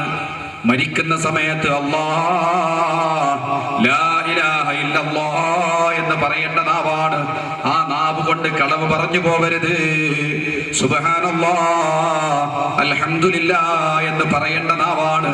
ആ നാവ് കൊണ്ട് കളവ് പറഞ്ഞ് മലിനമാക്കരുത്. പ്രിയപ്പെട്ട സഹോദരങ്ങളെ, നേര് മാത്രം പറയണം. സത്യവിശ്വാസി സത്യം മാത്രമേ പറയാവൂ. സത്യം പറയുന്നവനാണ് സത്യവിശ്വാസി. കളവ് പറയുന്നവൻ എങ്ങനെ സത്യവിശ്വാസിയാകും? അല്ലാഹു നമ്മളെ കാത്തുരക്ഷിക്കട്ടെ. സത്യം പറയുന്ന നാവ് അല്ലാഹു നമുക്ക് പ്രദാനം ചെയ്യുമാറാവട്ടെ. അങ്ങനെ കച്ചവട സംഘം വന്ന് ഉമ്മാനോട് യാത്ര പറഞ്ഞ് കച്ചവട സംഘത്തോടു കൂടെ അങ്ങനെ യാത്ര ചെയ്യുകയാണ്. ഹബദാ നഗരം പിന്നിട്ട് ദർദക് എന്ന് പറയുന്ന ഘോരവനത്തിലെത്തിയപ്പോൾ ഒരു 70ഓളം വരുന്ന കൊള്ളസംഘം പെട്ടെന്ന് അവരെ വളഞ്ഞു. കുതിരപ്പുറത്ത് വന്നിട്ട് ഒറ്റ വളച്ചിൽ. ഭീകരന്മാരായ കൊള്ളക്കാർ, ഒന്നും ചെയ്യാൻ കഴിയില്ല. ആയുധങ്ങളേന്തി ഊരിപ്പിടിച്ച വാളുമായി കുതിരപ്പുറത്ത് ഇങ്ങനെ തുള്ളിക്കളിച്ച് 10-60 ആളുകൾ വന്നു. മുഴുവൻ കച്ചവട സംഘത്തെയും കൊള്ളയടിച്ചു. അവരെ കയ്യിലുള്ള സുഗന്ധദ്രവ്യങ്ങളും വസ്ത്രങ്ങളും പണവും സ്വർണവും ഒക്കെ അടിച്ചു. കൊള്ളക്കാര് പൈശാചികമായ പൊട്ടിച്ചിരി മുഴക്കി കാടിനെ വറവറപ്പിച്ചു.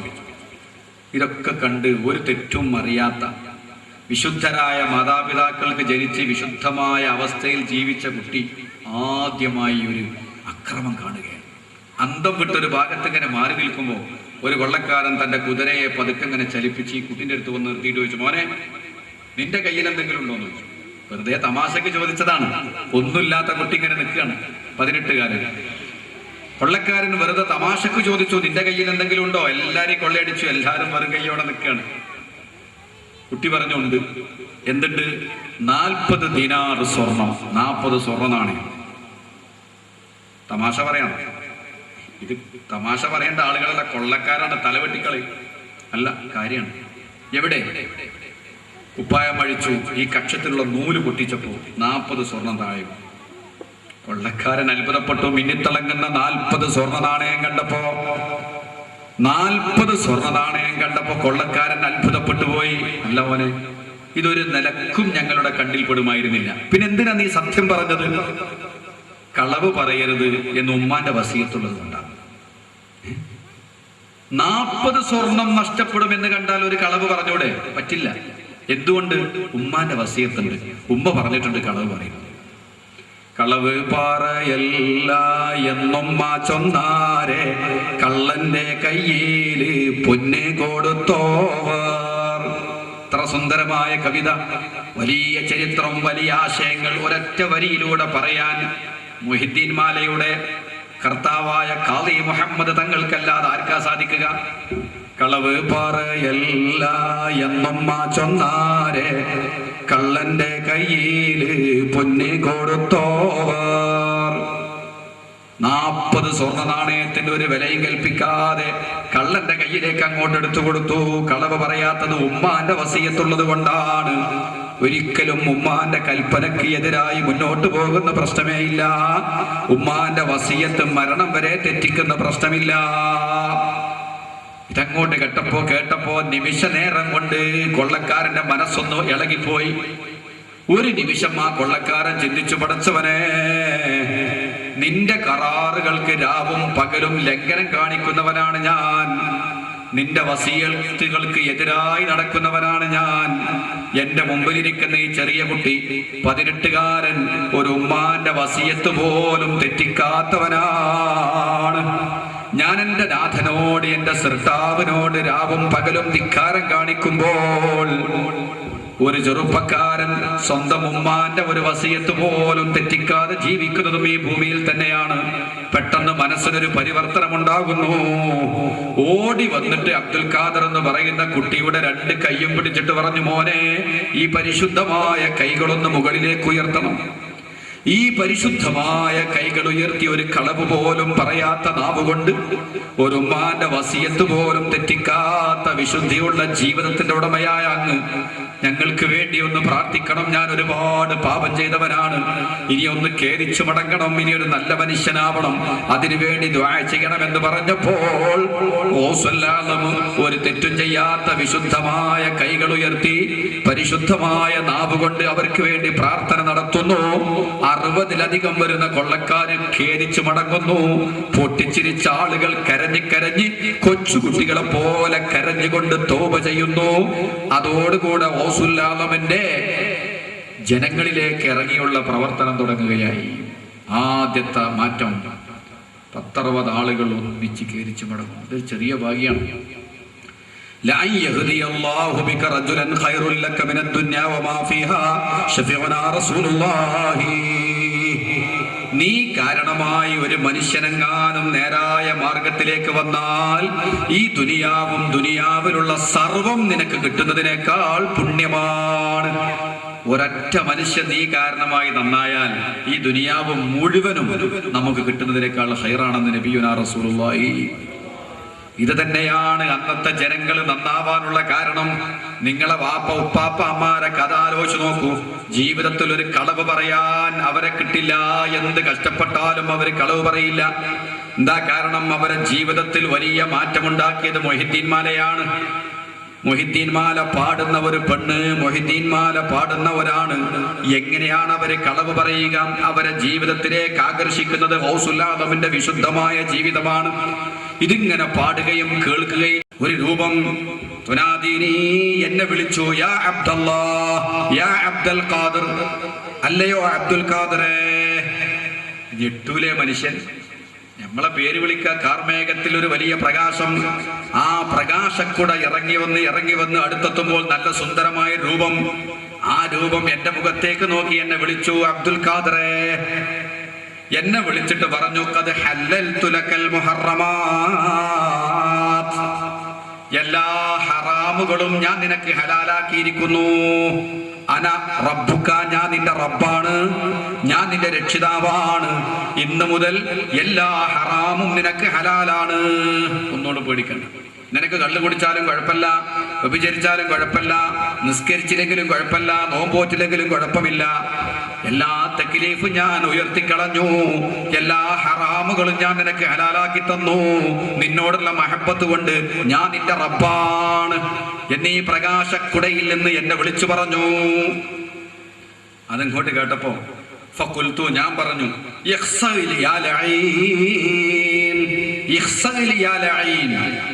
ഉരുത്തം കെട്ട ശൈത്താനെ പോടാ. ശൈത്താനാണ് വന്നത്, അല്ല അള്ളാഹു അല്ല, ഞാൻ നിന്റെ റബ്ബാണ്, എല്ലാ ഹലാലും ഞാൻ നിനക്ക് എല്ലാ ഹറാമും ഞാൻ നിനക്ക് ഹലാലാക്കിയത്, ഞനക്കൊരു പ്രശ്നമില്ല, നിൽക്കും വേണ്ട ഒന്നും വേണ്ട, മേലോട്ടൊക്കെ ഇങ്ങനെ നടന്നാൽ മതി. ഇങ്ങനെയാണ് ശൈത്താൻ ഓരോരുത്തരെ പറ്റിക്കല്. നല്ല മട്ടത്തിലാ വന്നത്. ആകാശ ലോകത്തുനിന്ന് ഇങ്ങനെ പ്രകാശം ഇങ്ങനെ ഇറങ്ങി വന്ന് നല്ല രൂപത്തിൽ ഇങ്ങോട്ട് വന്നു. എന്നിട്ട് പറയാ, അബ്ദുൽ ഖാദറെ ഹറാമുകളൊക്കെ നിനക്ക് ഹലാലാക്കി. പക്ഷെ അബ്ദുൽ ഖാദർ നല്ല കുട്ടിയാണ്, കടഞ്ഞെടുക്കപ്പെട്ട മോനാണ്. ഉടനെ പറഞ്ഞു, ശപിക്കപ്പെട്ട ഇബ്ലീസേ നീ പോണം, നശിച്ചവനെ പറകോട്ട് പോകണം. ഇബ്ലീസിനോട് അങ്ങനെ പറഞ്ഞു. എന്താ കാരണം? ബഹുമാനപ്പെട്ട ഔസുല്ലാഹുവിനോട് ചോദിച്ചു, നിങ്ങൾക്ക് എങ്ങനെയാണ് ഇബ്ലീസാന്ന് മനസ്സിലായത്? ഞാനത് പറഞ്ഞ സമയത്ത് പെട്ടെന്ന് ആ പ്രകാശം ഇരുണ്ടുപോയി, നല്ല പ്രകാശം കൂടെ വന്നു, അത് കറുത്തിരുണ്ടുപോയി, അതിലുണ്ടായിരുന്ന രൂപം പുകയായി പോവുകയും ചെയ്തു. പ്രകാശം ഇരുണ്ടു, അതിലുണ്ടായിരുന്ന രൂപം പുകഞ്ഞുപോയി, പുകയായി പോയി. ഔസുല്ലാഹുവിനോട് ചോദിച്ചു, നിങ്ങൾക്ക് എങ്ങനെയാണ് ശൈത്താനാന്ന് മനസ്സിലായത്? ശൈത്താനാന്ന് മനസ്സിലായതോ? ഹറാമുകൾ നിനക്ക് ഹലാലാക്കിയെന്നാണ്. അല്ലാഹു തആല ഒരിക്കലും നിഷിദ്ധമായത് കൽപ്പിക്കൂല. നിഷിദ്ധമായത് കൽപ്പിക്കുന്നവൻ ആരാണ്? ശൈത്താനാണ്. അള്ളാഹു ഒരിക്കലും ഹറാമ്, പന്നിമാംസം കഴിക്കൽ ഹറാമാണ്, കള്ളുപിടിക്കൽ ഹറാമാണ്, ഇത് പടച്ചോ ഹലാലാക്കൂല. കാരണം അള്ളാഹു വിശുദ്ധനാണ്, അല്ലേ? അതുകൊണ്ടാണ് ഇബ്ലീസാണെന്ന് ഞാൻ മനസ്സിലാക്കിയത്. അപ്പൊ ഇബ്ലീസ് പറഞ്ഞു, ഇവിടെ ഞാൻ അനവധി ശേഖന്മാരെ പറ്റിച്ച സ്ഥലമാണ്, പക്ഷെ മൊഹിദ്ദീനെ നീ രക്ഷപ്പെട്ടു, അബ്ദുൽ ഖാദറെ നീ രക്ഷപ്പെട്ടു, പലരും ഇവിടെ വീണുപോയിട്ടുണ്ട്. ഇബ്ലീസ് അവരെ ചാദിപ്പാനായി ചൊന്നാരെ, ഇബ്ലീസെ ചാച്ചി കീടത്തിയായ ചോവർ. ഇതുപോലെ ചതിക്കാൻ വേണ്ടി ഇബ്ലീസ് പലപ്പോഴും ചതിക്കുഴികൾ ഒരുക്കി ഔസുല്ലാഹുവിന്റെ മുമ്പിൽ വന്നിട്ടുണ്ട്. അപ്പോഴൊക്കെ വളരെ സമർത്ഥമായി ശൈത്വാന ഇബ്ലീസിനെ ആട്ടിവിട്ട ആളാണ് ബഹുമാനപ്പെട്ട ഖുതുബുൽ അഖ്താബ് ശൈഖ് മുഹിയുദ്ദീൻ. അങ്ങനെ ബഹുമാനപ്പെട്ടവരുടെ കഷ്ടപ്പാടുകളും പ്രയാസങ്ങളും തരണം ചെയ്തുള്ള യാത്ര തുടരുകയാണ്. ബഹുമാനപ്പെട്ട ഗൗസുൽ ആലമും ഒരുപാട് വർഷം, ഏകദേശം 30 വർഷത്തിലേറെ കാലം ബഹുമാനപ്പെട്ടവർ ഇൽമു പഠിക്കാനും അത് പരിശീലിക്കാനും വേണ്ടി ചെലവഴിച്ചിട്ടുണ്ട് എന്നാണ് ചരിത്രം പറയുന്നത്. ഒരുപാട് ത്യാഗം. കുറെ കാലം ചുറ്റിക്കറങ്ങി നടന്നു. ആ ചുറ്റിക്കറങ്ങി നടക്കുന്ന കാലത്താണ് പട്ടിണിയും വിഷമങ്ങളും പ്രയാസങ്ങളും ദുരിതങ്ങളും എല്ലാം അനുഭവിച്ചത്. 25 ആണ്ടോളം ചുറ്റി നടന്നോവർ, ഇരിയന്നായകൽ കേട്ടാരെ ഇരുന്നോവർ. 25 വർഷം അദ്ദേഹത്തിന്റെ ശരീരത്തിനെ പരിശീലിപ്പിക്കാൻ, ക്ഷമ പഠിപ്പിക്കാൻ, ഒരുപാട് ത്യാഗങ്ങൾ പഠിക്കാൻ, ദീനിന് വേണ്ടി ഖിദ്മത്ത് ചെയ്യാൻ ചുറ്റിക്കറങ്ങി നടന്നു. ആ മഹാൻ ധാരാളം ഇബാദത്ത് ചെയ്തു. ബഹുമാനപ്പെട്ട ഗൗസുൽ ആലം തന്നെ പറയാണ്, 40 വർഷം അദ്ദേഹം വഅദ് പറഞ്ഞിട്ടുണ്ട്. 40 കൊല്ലം ജനങ്ങളെ നന്നാക്കാൻ വേണ്ടി. ഒരുപാട് ആളുകൾ നന്നാവുകയും ചെയ്യും. ഗൗസുൽ ആലമിന്റെ വഅദിന്റെ സദസ്സിൽ ജനങ്ങൾ ബോധരഹിതരായി വീണുപോകും. പരലോകത്തെ പറ്റിയും മഹ്ശറയെ സംബന്ധിച്ചും അല്ലാഹുവിനെ സംബന്ധിച്ചും ഒക്കെ പറയുമ്പോൾ ജനങ്ങൾ ഇങ്ങനെ ബോധം കെട്ടി വീഴുമായിരുന്നു. ഒരുപാട് ആളുകൾ പൊട്ടിക്കരഞ്ഞ് തൗബ ചെയ്ത് മടങ്ങും. ഒരുപാട് തമ്മാടികൾ, ആയിരക്കണക്കിന് തമ്മാടികൾ തൗബ ചെയ്ത് സ്വാലിഹീങ്ങളായി. ഇസ്ലാമിനെ എതിർത്ത ഇസ്ലാമിന്റെ ഒരുപാട് ശത്രുക്കൾ ഇസ്ലാമിലേക്ക് കടന്നു വന്നു. ഇങ്ങനെ 40 വർഷം വഅദ് പറഞ്ഞ് ജനങ്ങളെ ദീനിലേക്ക് ക്ഷണിച്ച മഹാനാണ്. ഇന്നത്തെ സൗകര്യങ്ങളൊന്നുമില്ലാത്ത കാലത്ത് വളരെ വലിയ ത്യാഗമാണത്. 40 ആണ്ടോളം വഅദ് പറഞ്ഞോവർ, നന്നായി 90 കാലം ഇരുന്നോവർ. 90 വയസ്സ് മഹാനവറുകൾ ജീവിച്ചിട്ടുണ്ട്. 90 വയസ്സ്, 90-ലേറെ ജീവിച്ചിട്ടുണ്ട്. അതിൽ 40 വർഷം ഇൽമു പറയാൻ വേണ്ടിയാണ് ബഹുമാനപ്പെട്ട ഗൗസുൽ ആലം ചെലവഴിച്ചത്. ഇത്ര വലിയ ദർജയിലെത്തി. എന്തേ ദർജയിലെത്താണ്ടായ കാരണം? 1-2 മാതൃക ഞാൻ പറഞ്ഞു. ഇനിയൊന്ന് അദ്ദേഹത്തിന്റെ അധികരിച്ച ഇബാദത്തിന് സൂക്ഷ്മതയും ഇബാദത്തും കൊണ്ട് അതേ രൂപത്തിൽ സൂക്ഷ്മത. നമ്മൾ നിസ്കരിക്കുകയൊക്കെ ചെയ്യും, പക്ഷെ ആ നിസ്കാരത്തിൽ നമുക്ക് സത്യത്തിൽ സൂക്ഷ്മത ഉണ്ട്. അവര് 2 റക്അത്ത് നിസ്കരിച്ചാൽ അതൊരു നിസ്കാരാണ്, അതൊരു നിസ്കാരമാണ്. ബഹുമാനപ്പെട്ട ഗൗസുൽ ആലം തന്നെ പറയുന്നത്, സ്വല്ലൈത്തുൽ ഇശാ സ്വല്ലൈത്തു സുബ്ഹ ബിവുളൂഇൽ ഇശാഇ 40 ആമ. 40 കൊല്ലം ഇശാ നിസ്കരിച്ച ഉളൂ കൊണ്ട് ഞാൻ സുബഹികരിച്ചിട്ടുണ്ട് എന്ന്. എന്താ കാരണം? ഉറക്കില്ല, രാത്രി ഉറങ്ങാൻ കഴിയില്ല. അള്ളാഹുവിനോടുള്ള മഹബത്ത്, അള്ളാഹിനോടുള്ള പ്രിയം, അള്ളാഹുവിനോടുള്ള സ്നേഹം, അള്ളാഹുവിനോടുള്ള ഇഷ്ക് കാരണമായി രാത്രി ഉറക്കം വരുന്നില്ല. ഇഷ്ക് എന്നാണ് പറയുക. അള്ളാഹുവിനോടുള്ള അങ്ങേയറ്റത്തെ സ്നേഹം, അള്ളാഹുവിനോടുള്ള പ്രേമം, അള്ളാഹുവിനെ സ്നേഹിച്ച് അള്ളാഹിനോട് സംഭാഷണം നടത്തി സുബഹിന്റെ ബാങ്ക് കൊടുക്കുന്നത് വരെ നിസ്കാരമാണ്. മുഹിദ്ദീൻ ശൈഖ് തങ്ങളിൽ മാത്രമല്ല, തങ്ങളുടെ പിതാമഹന്മാരുടെ ചരിത്രം പരിശോധിച്ചാലും അഷ്റഫുൽ ഖൽഖ് സ്വല്ലല്ലാഹു അലൈഹി വസല്ലം തങ്ങളുടെ ചരിത്രമൊക്കെ അത് തന്നെയാണ്. അത് മഹാന്മാരുടെ ലക്ഷണമാണ്. അള്ളാഹുവിനെ സ്നേഹിച്ചാൽ, അള്ളാഹുവിനോട് ഇഷ്ക് വെച്ചാൽ അവന്റെ നിസ്കാരം ഭംഗിയാവും, നിസ്കാരം വർദ്ധിക്കും. അങ്ങനെ കാരണം നിസ്കാരം അള്ളാഹുമായുള്ള സംഭാഷണമാണ്. നലവേറും മീശാത്തോളുന്തോരുലോഹാലെ 40 സുബ്ഹി തോളുന്തോവർ, ഒരു കാമൽ നിന്നീട്ടോരു ഖത്തം തീർത്തോവർ, ഒരു ചൊൽ മുതലായി 3 കാത്തോവർ. ഓസുല്ലാഹം തന്നെ പറഞ്ഞതാണ് 40 വർഷം. നിങ്ങൾ ആലോചിച്ച് നോക്കൂ, എങ്ങനെ കഴിയും? അതൊക്കെ കഴിയും. അള്ളാഹുവിനോടുള്ള മഹബത്ത് വന്നാൽ, അള്ളാഹുവിനെ മനസ്സിലാക്കിയാൽ നിസ്കാരം വർദ്ധിക്കും. നമുക്ക് വേറെ ഉദാഹരണം പറഞ്ഞവേ മനസ്സിലാവും. നിങ്ങളൊരു പെണ്ണിട്ടീന്ന് വിചാരിച്ചോ, ഒരു പെണ്ണിനെ കല്യാണം കഴിച്ചു. നിങ്ങൾ ഏറ്റവും ആഗ്രഹിക്കുന്ന ഇഷ്ടപ്പെട്ട ഒരു പെൺകുട്ടിയെ നിക്കാഹ് ചെയ്തു. അവളുമായുള്ള മധുവിധുരാത്രി, ആദ്യ രാത്രിക്ക് വേണ്ടി നിങ്ങൾ കാത്തിരുന്നു. നിങ്ങൾ ഏറ്റവും പ്രതീക്ഷയോടുകൂടെ കാത്തിരിക്കുന്ന സുന്ദരമായ രാത്രി വന്നു. ഇശാ നിസ്കാരം കഴിഞ്ഞ് ഭക്ഷണം കഴിച്ച് കുളിച്ച് വൃത്തിയായി നല്ല വസ്ത്രം ധരിച്ച് അത്തർ പൂശി മണിയറയിലേക്ക് പ്രവേശിച്ചു. തന്റെ പ്രിയപ്പെട്ട മണവാട്ടിയെ കൺകുളിർക്കെ കണ്ടു. ഇനി അവളോട് ഒരുപാട് കാര്യങ്ങൾ സംസാരിക്കണം, അവളുടെ സംസാരം കേട്ടിരിക്കണം, ഒരുപാട് സ്വപ്നങ്ങൾ നെയ്തുകൂട്ടണം. ഇങ്ങനെ മണവാട്ടിയുമായി സംഭാഷണത്തിൽ ഏർപ്പെട്ടു. തന്റെ ജീവിതത്തിൽ ഏറ്റവും നല്ല രാത്രിയാണ്, അതിമനോഹരമായ രാത്രിയാണ്. ആ രാത്രിയിൽ തന്റെ മണവാട്ടിയുമായി ഇങ്ങനെ സംസാരിച്ചു കൊണ്ടിരിക്കെ പള്ളിയിൽ നിന്ന് ബാങ്ക് കേൾക്കുകയാണ്. പള്ളിയിൽ നിന്ന് ബാങ്ക് കേൾക്കുമ്പോൾ ചെറുപ്പക്കാരൻ പെട്ടെന്ന് എഴുന്നേറ്റു. നമ്മളെ മുക്രിക്കാക്ക് ഇങ്ങനെ താറാറുണ്ട്. ഈ ഇടക്കിടക്ക് 30 സമയം തെറ്റിച്ച് വാങ്ങിക്കൊടുത്തത് 2:30 സുബിയാൻ കൊടുക്കും. ഞാൻ കഴിഞ്ഞ യോഗത്തിലേ പറഞ്ഞു, ഈ കണ്ണു കാണാത്ത ആളെയൊന്നും മുക്രിയായി നിർത്തണ്ട, ചെറുപ്പക്കാരാണല്ലേ. അപ്പൊ ഭാര്യ വാച്ചിലേക്ക് നോക്കിയിട്ട് പറഞ്ഞു, മുക്രിക്കാക്ക് വെച്ചിട്ടില്ല, സുബൈയായിന് 5:10. ഇത്ര പെട്ടെന്ന് 5:10? എന്തേ നേരം പോയത് അറിയാതിരുന്നത്? മണിയറയിലേക്ക് കയറി തന്റെ മണവാട്ടിയുമായി സംഭാഷണം തുടങ്ങിയപ്പോൾ തന്റെ പ്രിയപ്പെട്ട സഹധർമ്മിണിയുടെ തേനൂറുന്ന സംസാരം കേട്ടപ്പോൾ രാത്രിയുടെ മണിക്കൂറുകൾ കടന്നുപോയതാ സാധു അറിഞ്ഞില്ല. ഒരു പെണ്ണുമായുള്ള സംഭാഷണം കൊണ്ട് രാത്രിയുടെ യാമങ്ങൾ കടന്നുപോയതറിയാതെ സുബഹിന്റെ ബാങ്ക് കൊടുത്തുവെങ്കിൽ സർവാധിരാജനായ റബ്ബിനോടുള്ള സംഭാഷണം കൊണ്ട് അടിമയും ഉടമയും തമ്മിലുള്ള ആവാജ്യമായ മധുരം അനുഭവിക്കുന്ന ഒരു മനുഷ്യന് രാത്രി ഉറക്കം വരില്ല. സുബഹി വരെ നിസ്കരിച്ചാലും അത് അത്ഭുതമല്ല. ഇഷ്കുള്ള ആളുകൾക്ക്, അള്ളാഹനെ സ്നേഹിക്കുന്ന ആളുകൾ അങ്ങനെ സംഭവിക്കാറുണ്ട്. അങ്ങനെയാണ് അള്ളാഹുമായി സംഭാഷണം നടത്തി നിസ്കരിച്ച് സുബഹിന്റെ ബാങ്ക് കൊടുക്കുന്നത് വരെ നിസ്കാരം. എന്തൊരു നിസ്കാരം, എന്തൊരു ഭംഗിയുള്ള നിസ്കാരം, എന്തൊരു ചിട്ടയുള്ള നിസ്കാരം. പെട്ടെന്ന് നേരം പോയി. അള്ളാഹുമായുള്ള സംഭാഷണത്തിന്റെ മധുര അറിയുന്നോണ്ടാണ്. നേരെ മറിച്ച് നിങ്ങൾക്ക് പല്ലുവേദനയാണെങ്കിലോ ഭയങ്കര പല്ലുവേദന, നേരം പുലർന്നിട്ട് പോകണം ഡോക്ടറെ കാണാൻ. എപ്പോൾ ഘടികാരം നോക്കിയാൽ 1 മണി 1:15, 1 മണി 1:15. ഇന്നെന്താ ഗടി നടക്കുന്നില്ലേ, ക്ലോക്ക് ചലിക്കുന്നില്ലേ എന്ന് തോന്നിപ്പോ. പല്ലുവേദന ഉണ്ടാകുമ്പോൾ സമയം നീങ്ങൂല. മധുവിധുരാത്രി ആദ്യ രാത്രിയാണെങ്കിലോ സമയം പോകണം നമ്മൾ അറിയില്ല. ഇതിനേക്കാൾ മധുരമാണ് അള്ളാഹുമായുള്ള ബന്ധം. അതാ അവരൊക്കെ നിസ്കരിച്ചത്.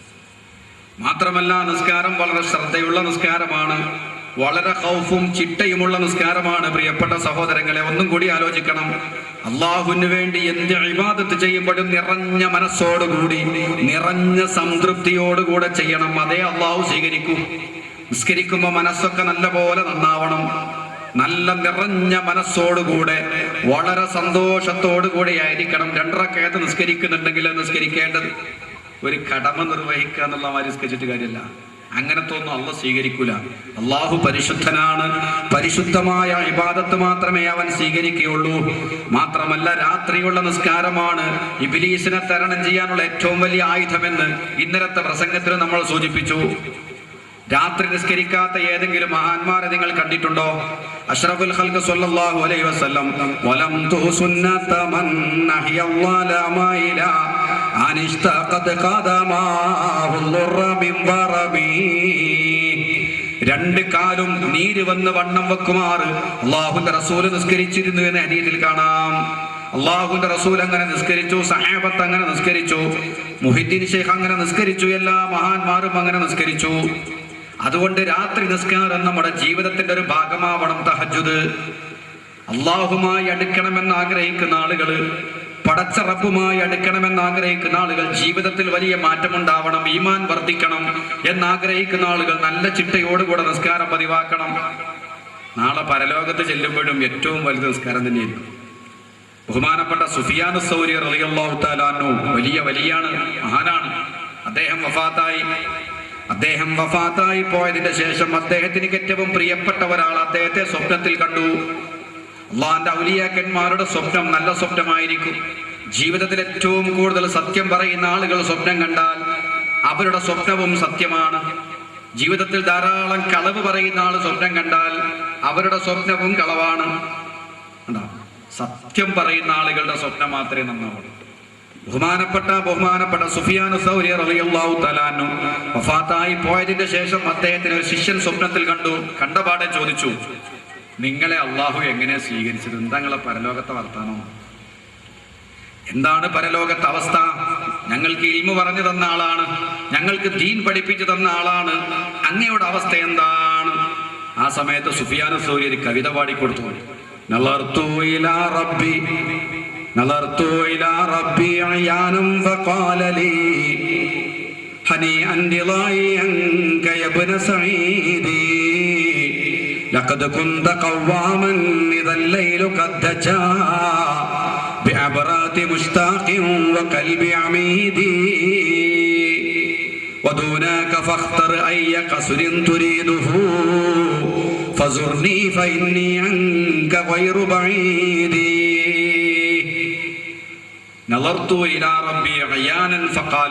ഞാൻ എന്റെ റബ്ബിനെ കൊള്ള നോക്കി, അള്ളാഹുവിനെ കണ്ടുമുട്ടിയപ്പോൾ അള്ളാഹു എന്നോട് പറഞ്ഞത്,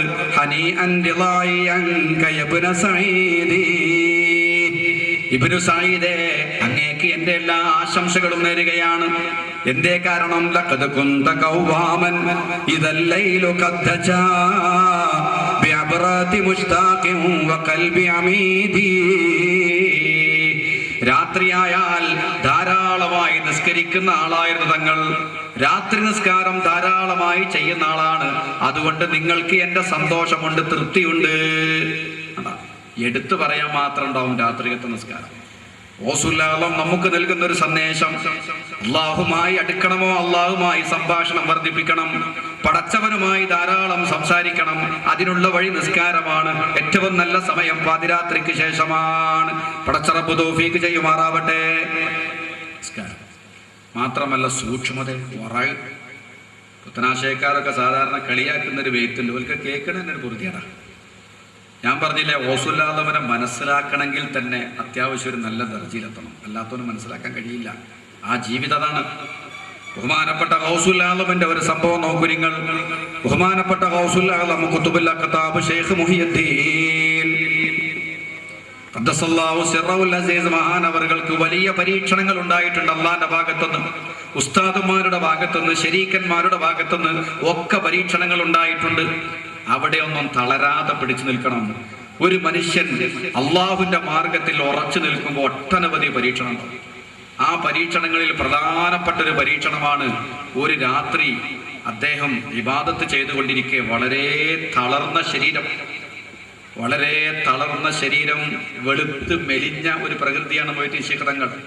ഒരൊത്ത ഉയരവും മെലിഞ്ഞ ശരീരവും വെളുത്ത ശരീരം. ആ ഗൗസുൽ ഇങ്ങനെയൊക്കെ ഇബാദത്ത് ചെയ്ത് ഒരു ദിവസം വല്ലാതെ തളർന്നു എന്ന് മാത്രമല്ല, അന്നത്തെ ഇബാദത്ത് ചെയ്യുന്ന രാത്രി അദ്ദേഹം ഇടക്കിടക്ക് ഇങ്ങനെ കണ്ണുമാളിപ്പോവും, ഉറങ്ങിപ്പോവും, ഇരുന്നങ്ങ് ഉറങ്ങും, അറിയാതെ അങ്ങ് ഉറങ്ങിപ്പോവും. ആ ഉറക്കത്തിൽ പെട്ടെന്ന് സ്വപ്നം കാണുകയും സ്ഖലനം സംഭവിക്കുകയും ചെയ്യുന്നു. ഒന്ന് കണ്ണ് ചിമ്പുക, ആ കണ്ണ് ഒന്ന് മാളിക്കഴിഞ്ഞാൽ ഉടനെ ഒരു തുള്ളി ഇന്ദ്രിയം പോകും. അദ്ദേഹത്തിന് വലിയ വിഷമമായി. അവർ ശുദ്ധിയില്ലാതെ നിൽക്കുകയില്ല. ഉണ്ടാവും. ഔലിയാക്കന്മാരുടെ സ്വഭാവത്തിൽപ്പെട്ടതാണ് വുളൂ ദായിമാക്കൽ, എപ്പോഴും ശുദ്ധി വേണം. അല്ലാഹു പരിശുദ്ധനാണ്, അവരെപ്പോഴും പരിശുദ്ധനായ റബ്ബിന്റെ കൂടെയാണ്.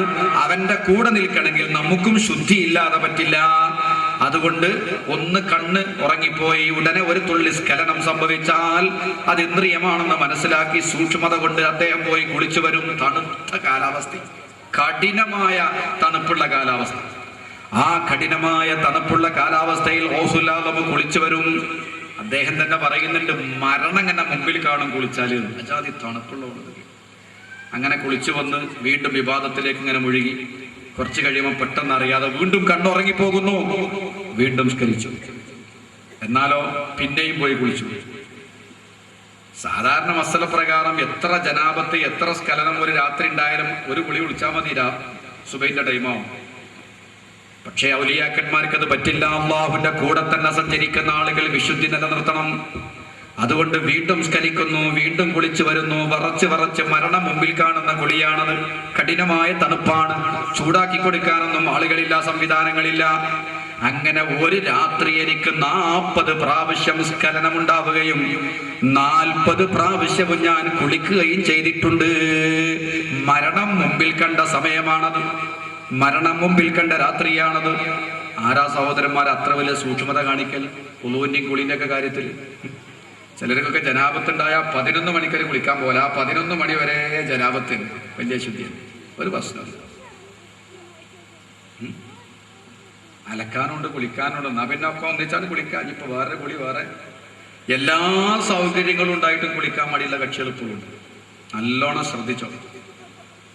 ബഹുമാനപ്പെട്ട ഗൗസുൽ ആലമിന് 40 പ്രാവശ്യം 40 വട്ടം ജനാപത്തുണ്ടായാരെ 40 വട്ടം ഓരോരാ കുളിച്ചോവാർ.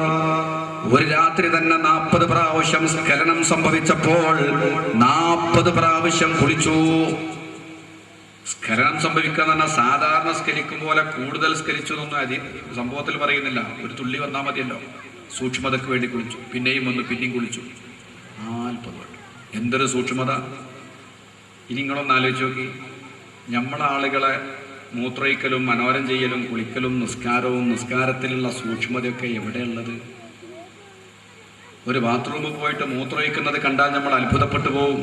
ഇറുകിപ്പിടിച്ച ഫാൻറ്, ഞെരിയാണിൻ്റെ കീപ്പോട്ട് താഴ്ന്നിറങ്ങിയുള്ള ചളിയും ചാണകവും ഒക്കെ ചവിട്ടി വൃത്തിയാക്കിയ ഫാൻറ്, അവൻ്റെ ഫാഷനാണത്. ആ ഫാൻ്റെ അടുത്ത് വരുന്നു. മാത്രമല്ല, ചില ആളുകൾ മൂത്രപ്പരെ വന്നാൽ എഴുന്നേറ്റ് നിന്നിട്ടൊരു മൂത്രമൊഴിക്കണം. ഫാൻ്റെ അടുത്ത് മുട്ട് വളയില്ല. എഴുന്നേറ്റ് നിന്നിങ്ങനെ മൂത്രമൊഴിച്ചാൽ താഴെ വീഴുമ്പോൾ തെറിക്കുന്നതൊക്കെ ഫാൻറ്റിക്കാം. ഒരു തുള്ളി തെറിച്ചാൽ നജസായില്ലേ? നജസോടുകൂടെ നിസ്കരിക്കൽ വന്തോഷമല്ലേ? വന്തോഷം, അള്ളാഹുവിനെ കളിയാക്കലാണത്. കരുതിക്കൂട്ടി ചെയ്താൽ കുഫ്ർ, ഇസ്ലാമെന്ന് പുറത്താണ് പോകും. തോബ ചെയ്ത് മടങ്ങണം. പിന്നെ നിന്ന് മൂത്രമൊഴിക്കുക എന്ന് മാത്രമല്ല, പിന്നെ നിന്നിട്ടൊരു മനോരിക്കൽ. അതോടുകൂടെ എല്ലാ മൂത്രവും ഫാൻറ്റിക്ക് വിളിച്ചു ഇങ്ങോട്ട് ആ വസ്തുവായിട്ട് നേരെ പള്ളിയിലും വരും. എന്തിനെങ്ങനെ നിസ്കരിക്കുന്നത്? ബഹുമാനപ്പെട്ട അഷ്റഫുൽ ഖൽഖ് സ്വല്ലല്ലാഹു അലൈഹി വസല്ലമ തങ്ങൾ ഒരിക്കൽ 2 ഖബറിന്റെ അരികെ നടന്നുപോയി എന്ന് ഇമാം ബുഖാരി റഹിമഹുല്ലാഹ് അദ്ദേഹത്തിന്റെ സ്വഹീഹുൽ ബുഖാരിയിൽ രേഖപ്പെടുത്തുന്ന ഒരു പ്രസിദ്ധമായ ഹദീസ് ഉണ്ട്. മറൻ നബിയു സ്വല്ലല്ലാഹു അലൈഹി വസല്ലമ ബി ഖബറൈൻ. അല്ലാഹുവിന്റെ റസൂൽ 2 ഖബറിന്റെ അരികെ നടന്നുപോയി. ഗൗസുൽ ആലമിന്റെ സൂക്ഷ്മത, കുളിയിലും വുളൂയിലും ഒക്കെ അദ്ദേഹത്തിനുണ്ടായ സൂക്ഷ്മത പറയുമ്പോൾ ഞാൻ ഈ ഹദീസ് ഓർത്തു പോവുകയാണ്. 2 ഖബറിന്റെ അരികെ നടന്നു പോയപ്പോൾ ഫഖാല, അല്ലാഹുവിന്റെ റസൂൽ പറഞ്ഞു, ഇന്നഹുമാ ലയുഅദ്ദബാൻ. സ്വഹാബത്തെ, ഈ 2 ഖബറിലുള്ള മനുഷ്യന്മാരും ഖബറിന്റെ ഉള്ളിൽ ശിക്ഷിക്കപ്പെടുന്നു, അവരെ അദാബാക്കപ്പെടുന്നു. നബിയുനാ റസൂലുള്ളാഹി ഇത് പറഞ്ഞിട്ട് അല്ലാഹുവിന്റെ റസൂല് പറയാണ്, വമാ യുഅദ്ദബാനി ഫീ കബീർ. ഒരു വലിയ തെറ്റിനൊന്നുമല്ല അവരെ ശിക്ഷിക്കുന്നത്. വലിയ തെറ്റ് നിങ്ങളെ കണ്ണിൽ വലുതല്ല, എന്നാ അള്ളാന്റെ അടുത്ത് വലുതാണ്. വമാ യുഅദ്ദബാനി ഫീ കബീർ, വലിയ കബീറായ വലിയ കാര്യത്തിനൊന്നുമല്ല ശിക്ഷ, എന്നാലും ശിക്ഷ ഉണ്ട്. എന്താ നോക്ക നമ്മള് എന്തിനാ അവരെ ശിക്ഷിക്കപ്പെടുന്നത്? അമ്മാ അഹദുഹുമാ, ഈ ഒരു കബറാളി ഫകാന ലാ യസ്തതിറു മിനൽ ബൗലി, മൂത്രിക്കുന്ന സമയത്ത് അതിന്റെ ചിട്ടകൾ പാലിക്കാത്തവനാണ്, മര്യാദകൾ പാലിക്കാത്തവനാണ്. ഒരു മനുഷ്യൻ മൂത്രിക്കുന്ന സന്ദർഭത്തിൽ ചില ചിട്ടകളുണ്ടവന്. മൂത്രം പരിപൂർണമായി പോയി കഴിഞ്ഞതിന്റെ ശേഷം അവൻ ശരിക്ക് ഇസ്തിബ്റാവ് ചെയ്യണം. ഇസ്തിബ്റാവ് ചെയ്യാന്ന് പറഞ്ഞാൽ അവന്റെ മൂത്രക്കോയലിലുള്ള മൂത്രം കംപ്ലീറ്റ് പുറത്തുപോയി എന്ന് ഉറപ്പുവരുത്തണം. തടവിയും കുടഞ്ഞും അതുപോലെ ചിലപ്പോൾ എഴുന്നേറ്റ് നിന്നും ഒച്ചയനക്കിയും ഉള്ളിലുള്ള മൂത്രത്തിന്റെ അവസാനത്തെ തുള്ളിയും പുറത്തുപോയി എന്നറിഞ്ഞതിന്റെ ശേഷം മാത്രം കഴുകി വൃത്തിയാക്കണം. മൂത്രമൊഴിച്ചു ഉടനെ തന്നെ കഴുകി എഴുന്നേറ്റ് 2 അടി നടക്കുമ്പോൾ പിന്നെ 2-3 തുള്ളി പോലെ ഉണ്ടാവും. പിന്നെ ആ വസ്ത്രം എടുത്ത് നിസ്കരിച്ചിട്ട് എന്താ കാര്യം? സന്തോഷമാണ്. അപ്പൊ അതുകൊണ്ട് ഇസ്തിബ്റാവ് വേണം. പഴയ കാലത്ത് കണ്ടില്ലേ, ആളുകൾ മൂത്രമൊഴിച്ചാൽ എണീറ്റ് നിൽക്കും, ഇരിക്കും, കുരക്കും, അങ്ങോട്ടും ഇങ്ങോട്ടൊക്കെ നടക്കും. അവരെ സൂക്ഷ്മതയാണ്. അവർക്കിത് പഠിപ്പിച്ചു കൊടുത്തത് മൊഹിദ്ദീമാലയാണ്. അന്ന് മൊഹിദ്ദീമാല തന്നെയാണ് എല്ലാം. ഞാൻ നേരത്തെ പറഞ്ഞില്ലേ, എന്താണ് മോൾക്കറിയാ? ഖുർആൻ ഓതാനും മൊഹിദ്ദീമാല പാടാനും അറിയാം. ആ നല്ല പെണ്ണാ. ആ കാരണം ഈ മൊഹിദ്ദീമാല എന്ന് അവർ പാഠം ഉൾക്കൊള്ളുന്നു. സൂക്ഷ്മത അവർ പഠിക്കുന്നു, വറാഇ അവർ പഠിക്കുന്നു ഔസുല്ലാദമിന്റെ ചരിത്രത്തിൽ നിന്ന്.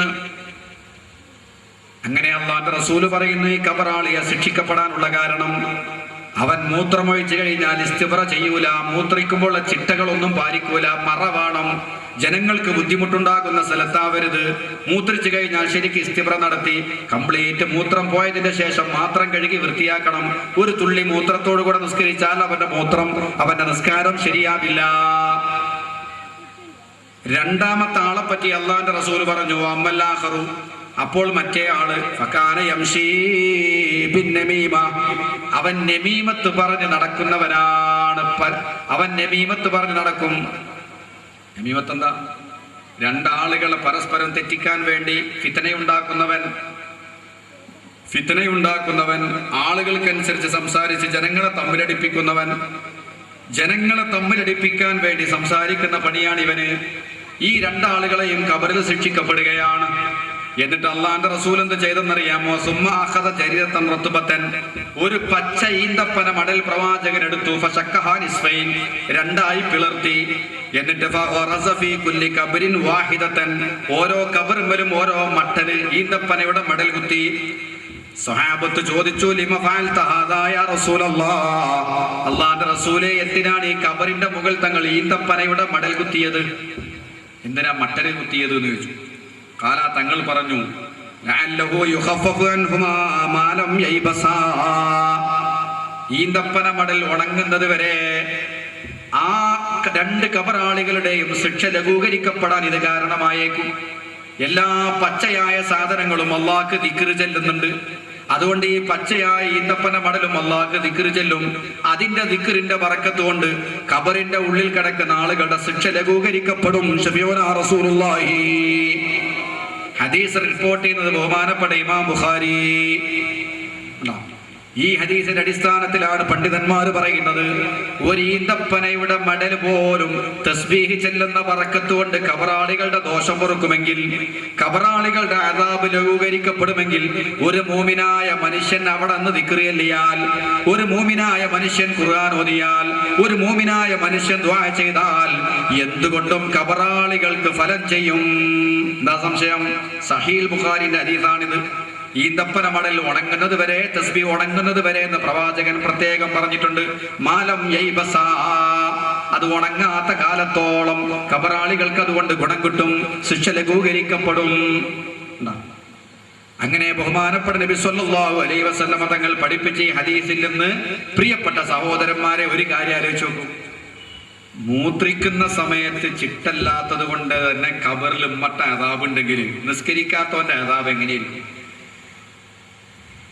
ഈ മൂത്രമൊഴിക്കലും മനോരിക്കലും ഒതുണ്ടാക്കലൊക്കെ എന്തിനാ? നിസ്കരിക്കാനല്ലേ.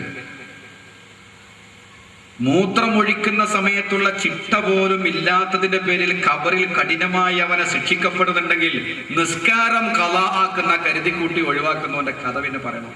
ഈ ഹദീസിന്റെ പോലെ ഗൗസുല്ലാഹുവിന്റെ ജീവിതത്തിൽ നിന്ന് നമുക്ക് കിട്ടുന്ന ഒരു വലിയ സന്ദേശം സൂക്ഷ്മതയാണ്. നാവിലുള്ള അദ്ദേഹത്തിന്റെ സൂക്ഷ്മത പോലെ തന്നെ ഇബാദത്തിന്റെ കാര്യത്തിലും ശുദ്ധിയുടെ കാര്യത്തിലും വൃത്തിയുടെ കാര്യത്തിലും വളരെയേറെ ശ്രദ്ധിച്ചു. വിശുദ്ധനായ പരിശുദ്ധനായ റബ്ബുമായി അടുക്കാൻ നജസ് നമ്മിൽ ഉണ്ടായിക്കൂടാ, അശുദ്ധി ഉണ്ടായിക്കൂടാ. വളരെ വിശുദ്ധി കാത്തു സൂക്ഷിക്കണമെന്ന് പറയുന്ന ഒരു വലിയ പാഠം നമുക്ക് പഠിപ്പിച്ചു തന്നു. അതുപോലെ തന്നെ എപ്പോഴും അല്ലാഹുവിന്റെ ഖുർആനുമായി ബന്ധപ്പെടണം. ഇബ്ലീസിനെ മാറ്റി നിർത്താനുള്ള നല്ല വഴി ഖുർആനാണ്. സഹോദരന്മാരെ, ഈ വിഷയത്തിൽ നമ്മൾ വളരെ പിറകിലല്ലേ. ഒരു ദിവസം ഒരു ജുസെങ്കിലും ഖുർആൻ ഓതാൻ കഴിയുന്ന ആളുകൾ നമ്മളെ കൂട്ടത്തിൽ എത്ര ആളുണ്ടാവും? ഒരു മാസത്തിൽ ഒരു ഖത്തം തീർക്കാറിന എന്തൊരു ഭാഗ്യാരങ്ങൾ. ഒരു മാസത്തിൽ ഒരു ഖത്തം. ഒരു മാസം പൂർത്തിയാകുമ്പോൾ നമുക്ക് ശമ്പളം കിട്ടുന്നു, നമുക്ക് പല പല സ്വപ്നങ്ങളും ഉണ്ടാകുന്നു. അള്ളാഹു നമ്മുടെ ആത്മാവിനും വേണ്ട ഒരു സുഖം. ശരീരത്തിന് ഭക്ഷണം കൊടുക്കുന്നത് പോലെ മരുന്നും ചികിത്സയും കൊടുക്കുന്നത് പോലെ ആത്മാവിനും വേണ്ട ചികിത്സയും മരുന്നുമൊക്കെ അത് ഖുർആനാണ്. ആ ഖുർആൻ ഒരു മാസത്തിൽ ഒരു ഖുർആൻ ഖത്തം തീർക്കാൻ വിചാരിച്ചാൽ നടക്കും. റമളാൻ മാസം കഴിഞ്ഞാൽ ഒരു ഖത്തം തീർത്ത ആളുകൾ എത്ര ആളുണ്ട് കൈപൊക്കൂ എന്ന് പറഞ്ഞാൽ ചിലപ്പോൾ നമ്മൾ വഷളായി പോകും. റമളാൻ കഴിഞ്ഞാൽ ഖത്തം തീർത്ത ആളുകൾ ചിലപ്പോൾ ഉണ്ടാവില്ല. ഒരു മാസത്തിൽ ഒരു ഖത്തം തീർക്കാൻ നമ്മൾ വിചാരിച്ചാൽ പ്രയാസമില്ല. എന്താ? ഒരു ദിവസം ഒരു ജുസു ഓതിയാൽ മതി. ഒരു ജുസു ഓതണം. 20 മിനിറ്റ് മതി. 20 മിനിറ്റ് മാക്സിമം 25 മിനിറ്റില്ലേ. 24 മണിക്കൂറും ശ്വസിക്കാനുള്ള വായു തന്ന റബ്ബിന്, 24 മണിക്കൂറും നിനക്ക് ശ്വസിക്കാനുള്ള ഓക്സിജൻ തന്ന പടച്ച റബ്ബിന് ഒരു 25 മിനിറ്റ് ഖുർആൻ ഓതിക്കൂടി? ഒരു ദിവസം സുബഹി നിസ്കരിച്ചിട്ടോ അല്ലെങ്കിൽ ഇശാഇന്റെ ശേഷമോ ഒരു 25 മിനിറ്റ് നിങ്ങൾ മെനക്കെട്ടാൽ ഒരു ജുസു ഖുർആൻ ഓതാം. ഒരു ദിവസം 25 മിനിറ്റ് ഖുർആൻ ഓതാൻ വേണ്ടി ചെലവഴിച്ചാൽ 30 ദിവസം കൊണ്ട് നിങ്ങൾക്കൊരു ഖത്തം തീർക്കാം. എന്തൊരു സൗഭാഗ്യ! ഒരു മാസത്തിൽ ഒരു ഖത്തം തീർക്കുന്ന മനുഷ്യൻ, ഒരു മാസത്തിൽ ഒരു ഖത്തം തീർക്കുന്ന ചെറുപ്പക്കാരൻ, ഒരു മാസത്തിൽ ഒരു ഖത്തം തീർക്കുന്ന ചെറുപ്പക്കാരി, അതെന്തൊരു ഭാഗ്യാണ്. നമ്മൾ ഖുർആൻ പഠിച്ചിട്ടുണ്ട്, ഓതാൻ നമുക്കറിയാം, പക്ഷെ അത് പ്രാവർത്തികമാക്കുന്നില്ല. അള്ളാഹിന്റെ ഖുർആനുമായിട്ട് അടുക്കാതെ അള്ളാഹുവിന്റെ കലാമുമായി അള്ളാഹുമായി അടുക്കാനുള്ള വഴിയാണ് ഖുർആൻ ഓതണം. ഒരു ജുസെങ്കിലും ഒരു ദിവസമാണ് തീരുമാനിക്കുക, സ്വയം തീരുമാനിക്കുക. ഗൗസുല്ലാഹുവിന്റെ ചിട്ടപ്പെടുത്തിയ ജീവിതം 25 കൊല്ലം ചുറ്റി നടന്നു, 40 കൊല്ലം വയലു പറഞ്ഞു, 40 കൊല്ലം ഇശാ നിസ്കരിച്ച് വുളൂകൊണ്ട് സുബഹിസ്കരിച്ചു. ഗൗസുല്ലാഹുവിന്റെ ഖുർആൻ പാരായണം എങ്ങനെ? അദ്ദേഹം തന്നെ പറയുന്നുണ്ട്, ഞാൻ ഖുർആൻ ഓതാൻ തീരുമാനിച്ചു കഴിഞ്ഞാൽ ഇത്ര ദിവസം കൊണ്ട് ഇത്ര മണിക്കൂർ കൊണ്ട് ഖത്തം തീർക്കണമെന്ന് തീരുമാനം ഉണ്ടാവും. അങ്ങനെ അങ്ങ് തീരുമാനിച്ചിട്ട് അദ്ദേഹം പറയുന്നു, ഞാൻ ഖുർആൻ ഓതു തുടങ്ങുമ്പോൾ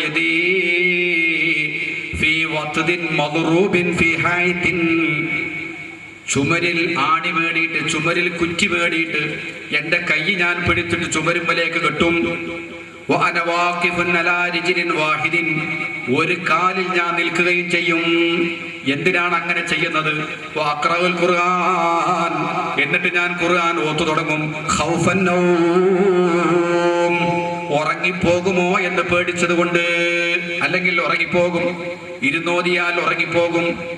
അതുകൊണ്ട് നിന്നുകൊണ്ട് ഒരു കൈ ഞാൻ ചുമരിൽ ആണിമേടി, ആ ചുമരിലേക്ക് എന്റെ കൈ വലിച്ചു കെട്ടി ഒറ്റക്കാലിൽ നിന്നുകൊണ്ട് ഖുർആൻ ഓതുമെന്ന് ബഹുമാനപ്പെട്ട ഖുതുബുൽ അഖ്താബ് ശൈഖ് മുഹിയുദ്ദീൻ. ഒരു കാമൽ നിന്നിട്ടോരോ ഖത്തം തീർത്തോവർ, ഒരു ചൊൽമുതലായി മൂവാണ്ട് കാത്തോവർ. അതാ ഒരു കാലം വന്നത് ഉറക്ക് വരുന്നതിനാണ്. ഖൗഫൻ നൗമി എന്ന ഔസുലാളം പറഞ്ഞു. എന്താ നമുക്കും കുറച്ചൊന്ന് ത്യാഗം ചെയ്താൽ? നമ്മൾ ഇത്രത്തോളം ഒരു ജുസ് 25 മിനിറ്റ് ഖുർആൻ ഓതാൻ തീരുമാനിക്കും. എന്നാ ഒരു മാസത്തിൽ ഇത് ഖത്തം തീർക്കാൻ പടച്ച റബ്ബ് തൗഫീഖ് ചെയ്യട്ടെ. അതുപോലെ എന്തെല്ലാം പ്രതിഫലം കിട്ടുന്ന ചെറിയ ചെറിയ സൂറത്തുകൾ. അഷ്റഫുൽ ഖൽഖ് സ്വല്ലല്ലാഹു അലൈഹി വസല്ലമ തങ്ങൾ പറയാണ്, മൻ ഖറഅ ഹാമീൻ അദ്ദുഖാൻ ഫീ ലൈലത്തിൻ അസ്ബഹ യസ്തഗ്ഫിറു ലഹു 70000 മലക്കിൻ ശഫീഉനാ റസൂലുള്ളാഹി. സഹോദരന്മാരെ, സഹോദരിമാരെ, ശരിക്ക് ശ്രദ്ധിച്ചോളൂ. ഗൗസുല്ലാഹുവിന്റെ ചരിത്രം കേൾക്കാൻ വന്നതൊരു മനുഷ്യന് നന്നാവണമെന്ന ഉദ്ദേശത്തോടു കൂടെയാണ്. അള്ളാഹുവിലേക്ക് അടുക്കണം, ഒരു നല്ല മൂമിനായി മരിക്കണമെന്ന് ആഗ്രഹമുള്ളത് കൊണ്ടാണ്. അതുകൊണ്ട് വളരെയേറെ ശ്രദ്ധിച്ചോ. അള്ളാന്റെ റസൂൽ പറയാണ്, ദുഖാൻ സൂറത്ത് എന്ന് പറയുന്ന ഒരു ചെറിയ സൂറത്തുണ്ട് ഖുർആനിൽ. ഒരു ദിവസം ഒരു മനുഷ്യൻ രാത്രി ദുഖാൻ സൂറത്ത് ഓതിക്കഴിഞ്ഞാൽ അള്ളാഹുവിന്റെ റസൂലിന്റെ വിശുദ്ധമായ നാവ് കൊണ്ട് പറയുകയാണ്, 70,000 മലക്കുകൾ നേരം പുലരുന്നത് വരെ അവന് പൊറുക്കലിനെ തേടുമെന്ന് ശഫീഉനാ റസൂലുള്ളാഹി. 1ഉം 2ഉം മലക്കല്ല മോമിനിങ്ങളെ. നിങ്ങളിപ്പോ മഗ്രിബ് നിസ്കരിച്ചിട്ടോ ഇശാ നിസ്കരിച്ചിട്ടോ ദുഖാൻ സൂറത്ത് ഓതി 3 മിനിറ്റേ വേണ്ടൂ. ഒരു ദുഖാൻ സൂറത്ത് ഓതാൻ 3 മിനിറ്റ്. ആ 3 മിനിറ്റ് ഉപയോഗപ്പെടുത്തി ഒരു ദുഖാൻ സൂറത്ത് ഓതിയാൽ 70,000 മലക്കുകള് നിങ്ങൾക്ക് വേണ്ടി അള്ളാഹ് നിയോഗിക്കും. സുബഹിന്റെ ബാങ്ക് കൊടുക്കോളം മലക്കൊക്കെ എന്താ പണി? ഈ മനുഷ്യന് പുറത്തു കൊടുക്കണേ, ഈ മനുഷ്യന് പൊറുക്കണേ, അല്ലാഹുമ്മ ഗഫിർ ലഹു, അല്ലാഹുമ്മ ഗഫിർ ലഹു, അല്ലാഹുമ്മ ഗഫിർ ലഹു. ഈ ദുഖാൻ സൂറത്ത് ഓതിയ മനുഷ്യന് പൊറുക്കണേ. ആണായാലും പെണ്ണായാലും അവർക്ക് വേണ്ടി 70,000 മലക്കുകൾ പ്രാർത്ഥിക്കുമെന്ന് വരുമ്പോൾ ഒരു മോമിനായ മനുഷ്യന് ഇത് ഒഴിവാക്കാൻ കഴിയും? നമുക്കൊരു കല്യാണത്തിനോ ഒരു സദ്യക്കോ ഒരു വയലിനോ 70,000 ആളെ കൂട്ടാൻ കഴിയുമോ? ഒരു ചെലവുമില്ല. നിങ്ങളൊരു ദുഖാൻ സൂറത്ത് ഓതിയാൽ മതി, 70,000 മലക്കൾക്ക് പണിയായി. ആ 70,000 മലക്കുകൾ സന്തോഷത്തോടുകൂടെ സുബഹിന്റെ ബാങ്ക് കൊടുക്കുന്നവരെ നിങ്ങൾക്ക് വേണ്ടി പൊറുക്കല്ലത്തോടും. മലക്കുകൾ പൊറുക്കലിനെ തേടി അള്ളാഹ് സ്വീകരിക്കൂലേ? മലക്കുകൾ പൊറുക്കലിനെ തേടി അള്ളാഹ് സ്വീകരിക്കൂലേ? കഴിഞ്ഞില്ല. മറ്റൊരു ഹദീസിൽ റസൂലുള്ളാഹി പറയുന്നത്, മൻ ഖറ സൂറത്തുൽ വാഖിയ ഫീ കുല്ലി ലൈലത്തിൻ ലതുസിബുഹു ഫാഖത്തുൻ നബദാ. അതുപോലെ തന്നെ മറ്റൊരു സൂറത്താണ് വാഖിയ സൂറത്ത്, ചെറിയ സൂറത്ത്, സൂറത്തുൽ വാഖിയ. ആ വാഖിയ സൂറത്ത് എല്ലാ രാത്രിയും ഒരു മനുഷ്യൻ പതിവായി ഓതിയാൽ ലം തുസിബുഹു ഫാഖത്തുൻ നബദാ, ഒരിക്കലും അവനിക്ക് ദാരിദ്ര്യം ഉണ്ടാവില്ലെന്ന് ശഫീഉനാ റസൂലുള്ളാഹി. കുടുങ്ങണ അവസ്ഥ ഉണ്ടാവില്ല, കഷ്ടപ്പാടുണ്ടാവില്ല. ഒക്കെ റസൂലുള്ളാഹിന്റെ നാവ് കൊണ്ട് പറഞ്ഞ ഒന്നും പേക്കൂല. റസൂലുള്ളാഹിന്റെ നാവ് കൊണ്ട് പറഞ്ഞതാണ്, ഒരിക്കലും പഴക്കാത്തത്. മറ്റൊരു ഹദീസിൽ റസൂലുള്ളാഹി പറയാണ്, സൂറത്തുൽ മുൽക്ക്, അൽ മുൽക്ക് സൂറത്ത്, തബാറക സൂറത്ത്, അത് ഖുർആനിലുള്ള 30 ആയത്താണ്. ഓരോ രാത്രിയും തബാറക സൂറത്ത് ഓതിയാൽ അത് ആ മനുഷ്യന് വേണ്ടി ശഫാഅത്ത് ചെയ്യും. ശഫാഅത്തിൽ റജുലിൻ അത്താ ഗുഫിറ ലഹു, ആ മനുഷ്യന്റെ ദോഷങ്ങളൊക്കെ പൊറുക്കുന്നത് വരെ, അദ്ദേഹത്തെ സ്വർഗത്തിൽ കടത്തുന്നത് വരെ തബാറക സൂറത്ത് അവന് വേണ്ടി തർക്കിക്കും, അവന് വേണ്ടി സംസാരിക്കുമെന്ന് നബിയുനാ റസൂലുള്ളാഹി. ഒരു സഹാബി ഒരിക്കങ്ങനെ നടന്നു വരുമ്പോൾ ക്ഷീണം തോന്നിയപ്പോൾ അദ്ദേഹത്തിന്റെ മുസല്ല വിരിച്ചവിടെ കടന്നു. മുസല്ല വിരിച്ചവിടെ കടന്നു. ഒന്ന് കണ്ണ് മാളിയതേ ഉള്ളൂ, ഉറങ്ങിപ്പോയി. ഉറങ്ങിപ്പോയ സമയത്ത് തബാറക സൂറത്ത് ഇങ്ങനെ ഓതുന്നത് കേട്ടു. അദ്ദേഹം പെട്ടെന്ന് എഴുന്നേറ്റു. ആരെയും കാണുന്നില്ല. തബാറക സൂറത്ത് ഇങ്ങനെ ഓതുന്നുണ്ട്, ആളെ കാണില്ല. എവിടെ തെരഞ്ഞു വന്നാൽ മൂപ്പര മുസല്ല ഇങ്ങനെ പൊതിച്ചു നോക്കുമ്പോൾ മുസല്ലന്റെ ഉള്ളിലൊരു ഖബറാണ്. ഖബറാന്ന് അറിയാതെ മൂപ്പര് വിരിച്ചവിടെ കിടന്നു. ആ ഖബറിനെ ഓത്ത് 1ഉം 2ഉം ആയത്തല്ല, ആദ്യം മുതൽ ഓതി അവസാനം വരെ ഓതി തബാറക. സ്വഹാബിക്ക് വല്ലാത്ത അത്ഭുതമായി. റസൂലുള്ളാഹിന്റെ തിരുഹളറത്തിലേക്ക് ഓടി. അല്ലാഹുവിന്റെ റസൂലിന്റെ തിരുസന്നിധിയിൽ ചെന്നിട്ട് പറഞ്ഞു, ഹബീബായ നബിയേ, ഞാൻ ഖബറിന്റെ ഉള്ളിൽ വെച്ച് തബാറക സൂറത്ത് കേട്ടു. ആദ്യം മുതൽ അവസാനം വരെ വളരെ മനോഹരമായി വിശുദ്ധ ഖുർആൻ തബാറക സൂറത്ത് ഖബറിന്റെ ഉള്ളിൽ നിന്ന് പാരായണം ചെയ്യുന്നത് ഞാൻ കേൾക്കാൻ ഇടയായി നബിയേ. റസൂലുള്ളാഹിനോട് പറഞ്ഞപ്പോൾ അല്ലാഹുവിന്റെ റസൂൽ പറയാണ്, ഹിയൽ മുൻജിയതു ഹിയൽ മുജാദിലതു. ശഫീഉനാ റസൂലുള്ളാഹി. ഹിയൽ മുൻജിയതു, അത് രക്ഷിക്കുന്ന സൂറത്താണ്. ഹിയൽ മുജാദിലതു, അത് തർക്കിക്കുന്ന സൂറത്താണ്. തബാറക സൂറത്ത് ഓതിയ മനുഷ്യന് വേണ്ടി വാദിച്ച് തർക്കിച്ച് അവനെ സ്വർഗത്തിലെത്തിക്കുന്നത് വരെ തർക്കിക്കുന്ന സൂറത്താണ് തബാറക. എന്നിട്ട് അല്ലാഹുവിന്റെ റസൂൽ പറയാണ്, വദിത്തു, എനിക്കൊരു അതിയായ ആഗ്രഹമുണ്ട്. തബാറക സൂറത്ത് ഫീ കുല്ലി ഖൽബി റജുലിൻ മുഅ്മിനിൻ, എല്ലാ മുഅ്മിനായ മനുഷ്യന്റെ ഖൽബിലും തബാറക സൂറത്ത് ഉണ്ടാവട്ടെ, മനപ്പാഠം ഉണ്ടാവട്ടെ എന്ന് ഞാൻ ആശിച്ചു പോകുന്നു. ശഫീഉനാ റസൂലുള്ളാഹി. ആ ആശ പൂർത്തീകരിക്കേണ്ടത് നമ്മളാണ്. മുത്തുനബി പറയാണ്, തബാറക സൂറത്ത് തർക്കിക്കും, ആ മനുഷ്യന് വേണ്ടി വാദിക്കും, സ്വർഗത്തിൽ എത്തിക്കുന്നത് വരെ തർക്കിക്കും. ആ മനുഷ്യനെ രക്ഷിക്കുന്ന സൂറത്താണ് ഖബറിൽ. അതുകൊണ്ട് എന്റെ സമുദായത്തിൽപ്പെട്ട ഓരോ മനുഷ്യന്റെ മനസ്സിലും തബാറക സൂറത്തിലെ 30 ആയത്തുകൾ മനഃപ്പാഠം ഉണ്ടാവട്ടെ എന്ന് ഞാൻ ആഗ്രഹിച്ചു പോകുന്നു. പഠിച്ചോ നമുക്ക് തൗഫീഖ് ചെയ്യട്ടെ. ഒരു 30 ആയത്തുള്ളതാണ്, കാണാതെ പഠിച്ചു വെച്ചാൽ ഇശാ നിസ്കരിച്ച് വീട്ടിൽ അങ്ങനെ പോകുമ്പോൾ അങ്ങനെ ചെല്ലിയങ്ങ് പോയാൽ മതി. വീട്ടിലെത്തുമ്പോഴേക്ക് തീർന്നു. കണ്ടോ, ശഫായത്ത് ചെയ്യും, ഖബറിൽ അദാബ് ഉണ്ടാവില്ല. ഖബറിലെ അദാബ് നിന്ന് രക്ഷപ്പെടാനുള്ള സൂറത്താണ് സൂറത്തു തബാറക എന്ന് നബിയുനാ റസൂലുള്ളാഹി. അതുകൊണ്ട് പ്രിയപ്പെട്ട സഹോദരങ്ങളെ, ഗൗസുൽ ജീവിതത്തിലേക്ക് പരിശോധിച്ചാൽ ഇങ്ങനെ കഠിനമായ ഇബാദത്ത് കൊണ്ടാണ് ബഹുമാനപ്പെട്ട മഹാൻ അച്ചടക്കവും അദബും എല്ലാ ചിട്ടകളും പാലിച്ച് മഹാന്മാരെ ആദരിച്ച് ബഹുമാനിച്ച് ബഹുമാനപ്പെട്ട ഗൗസുൽ ജീവിച്ചു. ഇബാദത്തിന്റെ കാര്യത്തിലും മറ്റുള്ളവരോട് ഇടപഴകുമ്പോഴും വളരെയേറെ സൂക്ഷ്മതയും അദ്ദേഹം കാണിച്ചു. قد كنت بالصدق والإخلاص والزهد والاجتهاد وفي الوعد والعهد فكل أهل التقى والزهد والجهد يدعوك يا غوث الأعظم محي الدين. ഗൗസുൽ ആലമിന്റെ സിദ്ഖ്, സത്യസന്ധത ഞാൻ നേരത്തെ പറഞ്ഞു.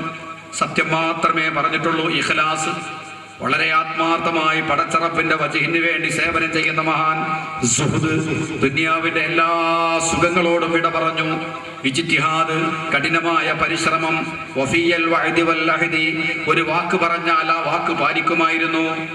ഞാൻ നേരത്തെ പറഞ്ഞില്ലേ, ഒരു കാമൽ നിന്നേറ്റോരു ഖത്തം തീർത്തോവർ, ഒരു ചൊൽ മുതലായി 3 ആണ്ട് കാത്തോവർ. ഒരു കാലിൽ നിന്ന് ഒരു ഖത്തമോദിയതുപോലെ തന്നെ അദ്ദേഹം ഒരു യാത്രയിൽ ബഹുമാനപ്പെട്ട ഖദർ അലൈഹിസ്സലാം ഖിദർ നബിനെ കണ്ടു, പരിചയപ്പെട്ടു. ഖദർ അലൈഹിസ്സലാം പറഞ്ഞു, എൻ്റെ ഒപ്പം കൂടണമെങ്കിൽ ഞാൻ പറഞ്ഞൊക്കെ കേൾക്കണം. കേൾക്കുന്നതാണ്. വലിയ പ്രയാസം ഉണ്ടാവും, അവരൊക്കെ പറഞ്ഞ അനുസരിക്കാൻ ഒരു കുഴപ്പമില്ല. തീയിൽ മുളച്ചത് വെയിൽ കൊണ്ടാ വാടൂല എന്ന് പറയാറുണ്ടല്ലോ. തീയിൽ മുളച്ചതാണ്, അത്രയും ത്യാഗം ചെയ്ത് വളർന്ന ഗൗസുൽ. അങ്ങനെ ബഹുമാനപ്പെട്ട ഖിദർ അലൈഹിസ്സലാം പോകുന്ന സമയത്ത് ഗൗസുല്ലാഹിനോട് പറഞ്ഞു, അവിടെ നിൽക്ക്, ഞാൻ വരാമെന്ന്. ഇവിടെ ഇരിക്കുകൊണ്ട് പോയതാണ്. ആ ഇരുത്തം 3 കൊല്ലം അവിടെ തന്നെ കഴിച്ചു. 3 വർഷം. അതാ ഒരു ചൊൽ മുതലായി 3 ആണ്ട് കാത്തോവർ, 3 ആണ്ട് കാത്തുന്നു. കാരണം ഒരു വാക്ക് പറഞ്ഞാൽ അത് പാലിക്കണം. നാവിന് വലിയ വിലയുണ്ട്. ഇതൊക്കെയാണ് ഗൗസുല്ലാഹിന്റെ സന്ദേശം. അതാണ് ഒരു കാലത്ത് മുഹിദ്ദീൻമാല മാത്രം അറിയാവുന്ന ജനങ്ങൾ ഇത്ര വലിയ മുത്തക്കീങ്ങളാവാണ്ടായ കാരണം. ആ മുഹിദ്ദീൻമാല പാടി പാടി ജീവിതം ഒപ്പിയെടുത്ത് സ്വന്തം ജീവിതത്തിലേക്ക് മുഹിദ്ദീൻ ശൈഖിനെ അവർ പകർത്തുകയായിരുന്നു. അങ്ങനെ ഗൗസുൽ ആലം ഒരുപാട് ആളുകൾക്ക് സത്യത്തിന്റെ വഴി കാണിച്ച് മുന്നോട്ട് പോയി. ഈ കാലയളവിൽ 4 കല്യാണം കഴിച്ചു അദ്ദേഹം. ഇങ്ങനെയൊക്കെ ഇബാദത്ത് ചെയ്യുമ്പോഴും വിവാഹം കഴിച്ചിട്ടുണ്ട്. നമ്മൾ പറയും നമുക്കപ്പോൾ പൂതില്ലാഞ്ഞിട്ടല്ല, കുട്ടികളും മക്കളും പെണ്ണുങ്ങളും പ്രാരാബ്ധു. ഇത് 4 പെണ്ണുങ്ങളാണ്. 4 ഭാര്യമാരെ വിവാഹം കഴിച്ചിട്ടുണ്ട്. ആണും പെണ്ണുമായി 49 മക്കളുണ്ടായിട്ടുണ്ട്. 4 ഭാര്യമാരിൽ എത്ര? 49. 27 ആൺകുട്ടികളും 22 പെൺകുട്ടികളും. 27 ആൺകുട്ടികളും 22 പെൺകുട്ടികളും, അങ്ങനെ 49 മക്കൾ. പക്ഷേ അല്ലാഹു തആല അവിടെയും വലിയ പരീക്ഷണം നടത്തി. ജീവന് തുല്യം സ്നേഹിച്ച പിഞ്ചോമന മക്കളിൽ 35 മക്കളും മരണപ്പെട്ടു പോയി. 14 ആൺമക്കളും 21 പെൺകുട്ടികളും മരിച്ചുപോയി. പിന്നെ ബഹുമാനപ്പെട്ട ഗൗസുൽ ആലമിന് ബാക്കിയായത് 13 ആൺമക്കളും 1 പെൺകുട്ടിയുമാണ്. ഇത്രയേറെ മക്കൾ മരണപ്പെടുമ്പോൾ ആ മക്കളുടെ മയ്യത്ത് സ്വന്തം കൈകൊണ്ട് ഖബറിലേക്ക് ഇറക്കി വെക്കുമ്പോൾ ക്ഷമയുടെ അങ്ങേയറ്റത്തെ ക്ഷമ ബഹുമാനപ്പെട്ട ഗൗസുൽ ആലം പാലിച്ചു പോന്നു. ഏതെല്ലാം പരീക്ഷണങ്ങൾ ഏതെല്ലാം രൂപത്തിൽ പരീക്ഷിക്കാൻ പറ്റുമോ ആ പരീക്ഷണങ്ങളൊക്കെ ഗൗസുൽ ആലമിനുണ്ടായിട്ടുണ്ട്. എല്ലാം അള്ളാഹുവിന്റെ തീരുമാനമാണ്. അള്ളാഹുവിന്റെ തീരുമാനത്തിൽ പരിപൂർണമായി തൃപ്തിപ്പെട്ട മഹാനാണ് ബഹുമാനപ്പെട്ട ഗൗസുൽ ആലം. എന്ത് പ്രതിസന്ധി ഉണ്ടായാലും അദ്ദേഹത്തിന്റെ ഇബാദത്തുകൾക്കോ ചിട്ടകൾക്കോ ഒരു മുടക്കവും വന്നില്ല. അങ്ങനെ 13 ആൺമക്കളും 1 പെൺകുട്ടിയും, അങ്ങനെ 14 മക്കൾ ബാക്കിയായി. ഗൗസുൽ ആലമിന്റെ കുടുംബം അതാണ്. മഹാനായ ഗൗസുൽ ആലമിന്റെ വിലപ്പെട്ട ഒരുപാട് ഉപദേശങ്ങളുണ്ട്. അതിലേക്ക് കടക്കാൻ സമയമില്ലാത്തത് കൊണ്ട് തൽക്കാലം ചുരുക്കുകയാണ്. ബഹുമാനപ്പെട്ട ഗൗസുൽ ആലമിന്റെ ഒരൊറ്റ ഉപദേശം ഞാൻ പറയാം. ഗൗസുൽ ആലമിന്റെ വഅദ് അദ്ദേഹത്തിന്റെ ഉപദേശത്തിൽപ്പെട്ട ഒരു പ്രധാനപ്പെട്ട ഉപദേശമാണ്. ഇദാ ഖുൽത ലാ ഇലാഹ ഇല്ലല്ലാഹ് മുഹമ്മദുർ റസൂലുള്ളാഹ് നീ ലാ ഇലാഹ ഇല്ലല്ലാഹ് മുഹമ്മദുർ റസൂലുള്ളാഹ് എന്ന് പറഞ്ഞു കഴിഞ്ഞാൽ ഇദ്ദഅയ്ത, നീ ഒരു വാദം വാദിച്ചു കഴിഞ്ഞു. എന്താണ് ആ വാദം? ആരാധനക്കർഹൻ അല്ലാഹു മാത്രമാണ്, മുഹമ്മദ് നബി അല്ലാഹുവിന്റെ റസൂലാണെന്ന് ഞാൻ വാദിക്കുന്നു, ഞാൻ ദൃഢമായി വിശ്വസിക്കുന്നു എന്ന് നീ പറഞ്ഞു കഴിഞ്ഞാൽ നിന്നോട് ചോദിക്കും അലക്ക ബയ്യിനത്തുൻ, നിനക്കതിന് വല്ല തെളിവുമുണ്ടോ? അല്ലാഹു അല്ലാതെ ആരാധനില്ല, മുഹമ്മദ് നബി അല്ലാഹുവിന്റെ റസൂലാണെന്ന് മനസ്സിൽ ഉറപ്പിച്ച് നാവ് കൊണ്ട് പ്രഖ്യാപിച്ചവനാണ് നീ. പക്ഷേ അതിന് വല്ല തെളിവുണ്ടോ? നിന്റെ ശരീരത്തിൽ എന്തെങ്കിലും തെളിവുണ്ടോ എന്ന് ചോദിച്ചാൽ എന്താണ് തെളിവ് വേണ്ടത്? എന്റെ മനസ്സിൽ ലാ ഇലാഹ ഇല്ലല്ലാഹ് ഉണ്ട്, എന്റെ മനസ്സിൽ മുഹമ്മദുർ റസൂലുള്ളാഹ് ഉണ്ട്, ഞാൻ കലിമത്തു ഷഹാദയിൽ അടിയുറച്ച് വിശ്വസിക്കുന്നവനാണ് എന്ന് ഞാൻ പറഞ്ഞാൽ പറഞ്ഞതുകൊണ്ട് മാത്രം അത് ശരിയാകുമോ? തെളിവ് വേണ്ടേ? ആ തെളിവ് എന്താണെന്ന് അറിയാമോ? ഇംതിസാലുൽ അംരി, അല്ലാഹുവിന്റെ കൽപ്പനക്ക് വഴിപ്പെടലാണ്. വന്തിഹാഉൻ അനിൻ നഹി, അല്ലാഹു വിരോധിച്ച കാര്യങ്ങളിൽ നിന്ന് വിട്ടു നിൽക്കുകയാണ്. വസ്സബ്റു അലൽ ആഫാതി, ആപത്തുകൾ വരുമ്പോൾ മക്കൾ മരണപ്പെടുന്നു, ഉറ്റവരും ഉടയവരും മരിച്ചു പോകുന്നു, സാമ്പത്തികമായ നഷ്ടം ഉണ്ടാകുന്നു, പട്ടിണി ഉണ്ടാകുന്നു, രോഗമുണ്ടാകുന്നു, അങ്ങനത്തെ ആപത്തുകൾ വരുമ്പോൾ ക്ഷമിക്കലാണ്. നാലാമത്തേത് വത്തസ്ലീമു ഇലൽ ഖദരി, അല്ലാഹുവിന്റെ ഖദറിനെ പൂർണ്ണമായി അംഗീകരിക്കലാണ്. ഇതാണ് തെളിവ്. നിന്റെ ഉള്ളിൽ ലാ ഇലാഹ ഇല്ലല്ലാഹ് ഉണ്ട്, നിന്റെ ഉള്ളിൽ മുഹമ്മദുർ റസൂലുള്ളാഹ് ഉണ്ട്, നീ മനസ്സിൽ ഉറപ്പിച്ചുകൊണ്ട് നാവുകൊണ്ട് പ്രഖ്യാപിക്കുന്നവനാണെങ്കിൽ നിന്റെ ജീവിതത്തിൽ അത് കാണണം.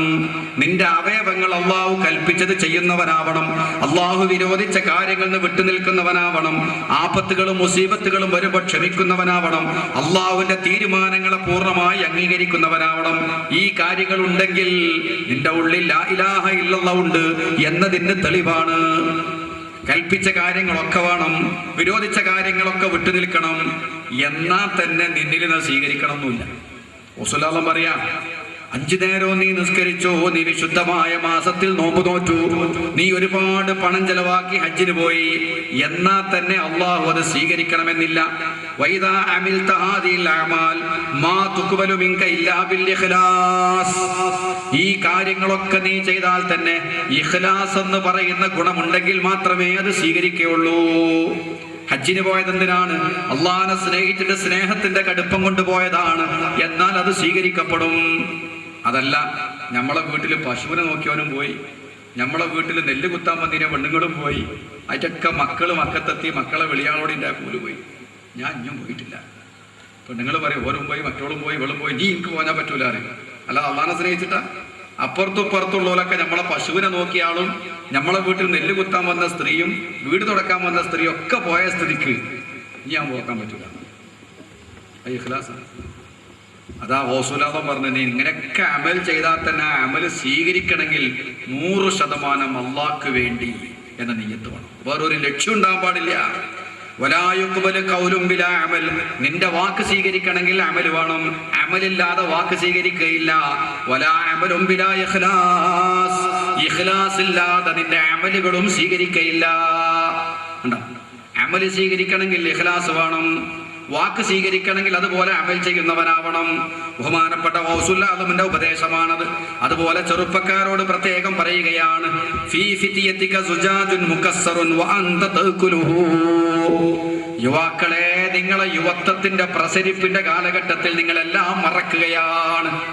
നിങ്ങൾക്ക് നിസ്കാരത്തിനെ പറ്റി ശ്രദ്ധയില്ല, ഹലാലും ഹറാമും നോട്ടമില്ല, കളിയും ചിരിയും തമാശയുമാണ്. അതുകൊണ്ട് യുവത്വത്തിന്റെ പ്രസരിപ്പിന്റെ കാലഘട്ടത്തിൽ നിങ്ങൾ കാട്ടിക്കൂട്ടുന്നത് കുപ്പിച്ചില്ല് തിന്നലാകുന്നു. കുപ്പിച്ചില്ല് തിന്നുകയാണ്. ഫീ ഫിതിയതിക, നിന്റെ യുവത്വത്തിൽ, സുജാജുൻ മുകസ്സറുൻ, പൊട്ടിയ കുപ്പിയുടെ കഷ്ണങ്ങൾ, വഅൻത തഅകുലുഹു, നീ പൊട്ടിയ കുപ്പിച്ചില്ലുകൾ തിന്നുകയാണ്. വലാ തഅലമു ബിഹി, നീ അറിയുന്നില്ല. ഞാൻ ഈ തിന്നു നോക്കിയതാണ്, കുപ്പിച്ചില്ലാണ്. ഇപ്പൊ കള്ളു കുടിക്കുന്നു, പാൻപരാഗ് തിന്നുന്നു, ചുണ്ടിന്റെ അടി വെക്കുന്നു, നാവിന്റെ അടിയിൽ വെക്കുന്നു, സിനിമ കാണുന്നു, സീരിയൽ കാണുന്നു, നുണ പറയുന്നു, എല്ലാം ചെയ്യുന്നു. പക്ഷേ ഇതൊക്കെ കുപ്പിച്ചില്ലാണ്. കുപ്പിച്ചില്ലുകളാണ് നിന്റെ ഉള്ളിലേക്ക് നീ കൊണ്ടുപോകുന്നത്. പക്ഷെ നീ അറിയുന്നില്ല. ഇപ്പൊ തിന്നുമ്പോൾ അതിന്റെ വേദന നീ അറിയുന്നില്ല. എന്തുകൊണ്ട്? നിന്റെ ഉള്ളിലുള്ള ആർത്തിയും നിന്റെ വികാരവും നിന്റെ അത്യാർത്തിയും നിന്റെ ദുഷിച്ച സ്വഭാവങ്ങൾ കാരണമായി നീ തിന്നുന്ന കുപ്പിച്ചില്ലിന്റെ ഗൗരവം നീ ഇപ്പോൾ അറിയുന്നില്ല. നിസ്കാരം കളാക്കുന്നതിന്റെ ഗൗരവം എത്ര വയന്ന് പറഞ്ഞാലും നിന്റെ ഉള്ളിലേക്ക് കയറുന്നില്ല. കള്ളുകുടിക്കുന്നതിന്റെ ദൂഷ്യത്തെ പറ്റി എത്ര പറഞ്ഞാലും നിനക്ക് പ്രശ്നമല്ല. അതുപോലെ തന്നെ കളവ് പറയലും സീരിയലും സിനിമയും കാണലും അങ്ങനെയുള്ള എന്ത് തോന്നിവാസങ്ങളും അതൊന്നും പറഞ്ഞാൽ അതിന്റെ ഗൗരവം നിനക്കറിയില്ല. മോനെ, നീ കഴിക്കുന്നത് കുപ്പിച്ചില്ലാണ് എന്ന് പറഞ്ഞാൽ അവൻ അംഗീകരിക്കൂല. അതിനൊന്നും കുഴപ്പമില്ല, അതൊക്കെ അങ്ങ് ദഹിക്കും എന്ന് നീ പറയും. പക്ഷേ കുറച്ച് സമയം കഴിഞ്ഞാൽ നിന്റെ ആമാശയത്തെ അത് മുറിച്ചു കളയും. അങ്ങനെ നീ ഹലാക്കാകും, നീ നശിച്ചു പോകും. ബഹുമാനപ്പെട്ട ഖുതുബുൽ അഖ്താബ് ശൈഖ് മുഹിയുദ്ദീൻ തങ്ങൾ പറയാം. എത്ര വലിയ ഉപദേശാറ്! നല്ല യുവത്വത്തിന്റെ പ്രസരിപ്പിന്റെ കാലഘട്ടം, തടിക്ക് നല്ല ആരോഗ്യവും കയ്യിൽ നല്ല പണവും. അപ്പൊ കുപ്പിച്ചില്ല് തിന്നും പോലെ എല്ലാ തോന്നിവാസും. മോനെ, പാടില്ല എന്ന് പറഞ്ഞ അതിനൊന്നും കുഴപ്പമില്ല, ആമാശയം കീറടോ, ഇല്ലല്ല കുഴപ്പമൊന്നുമില്ല, തിന്നു. കുറച്ച് കഴിയുമ്പോ ഇതൊക്കെ ആമാശയത്തിൽ ദഹിക്കാതെ ഉരുണ്ട് കുപ്പിച്ചില്ലിന്റെ ആമാശയം മുറിച്ചു, ബ്ലീഡിംഗ് ഉണ്ടായി, നീ മരിക്കും. ഇപ്പൊ ഹറാമ് ചെയ്താൽ, തോന്നിവാസം ചെയ്താൽ കുറച്ച് കഴിയുമ്പം അതൊക്കെ അനുഭവിക്കേണ്ടത് നീയാണ്. യുവത്വത്തിന്റെ ആ പെടപ്പിൽ നിന്നോട് പറഞ്ഞാൽ നീ അംഗീകരിക്കില്ല. പക്ഷേ കുറച്ച് കഴിയുമ്പോൾ നീ അത് തിരിച്ചറിയുമെന്ന് ബഹുമാനപ്പെട്ട ഗൗസുൽ ആലം പറയുകയാണ്.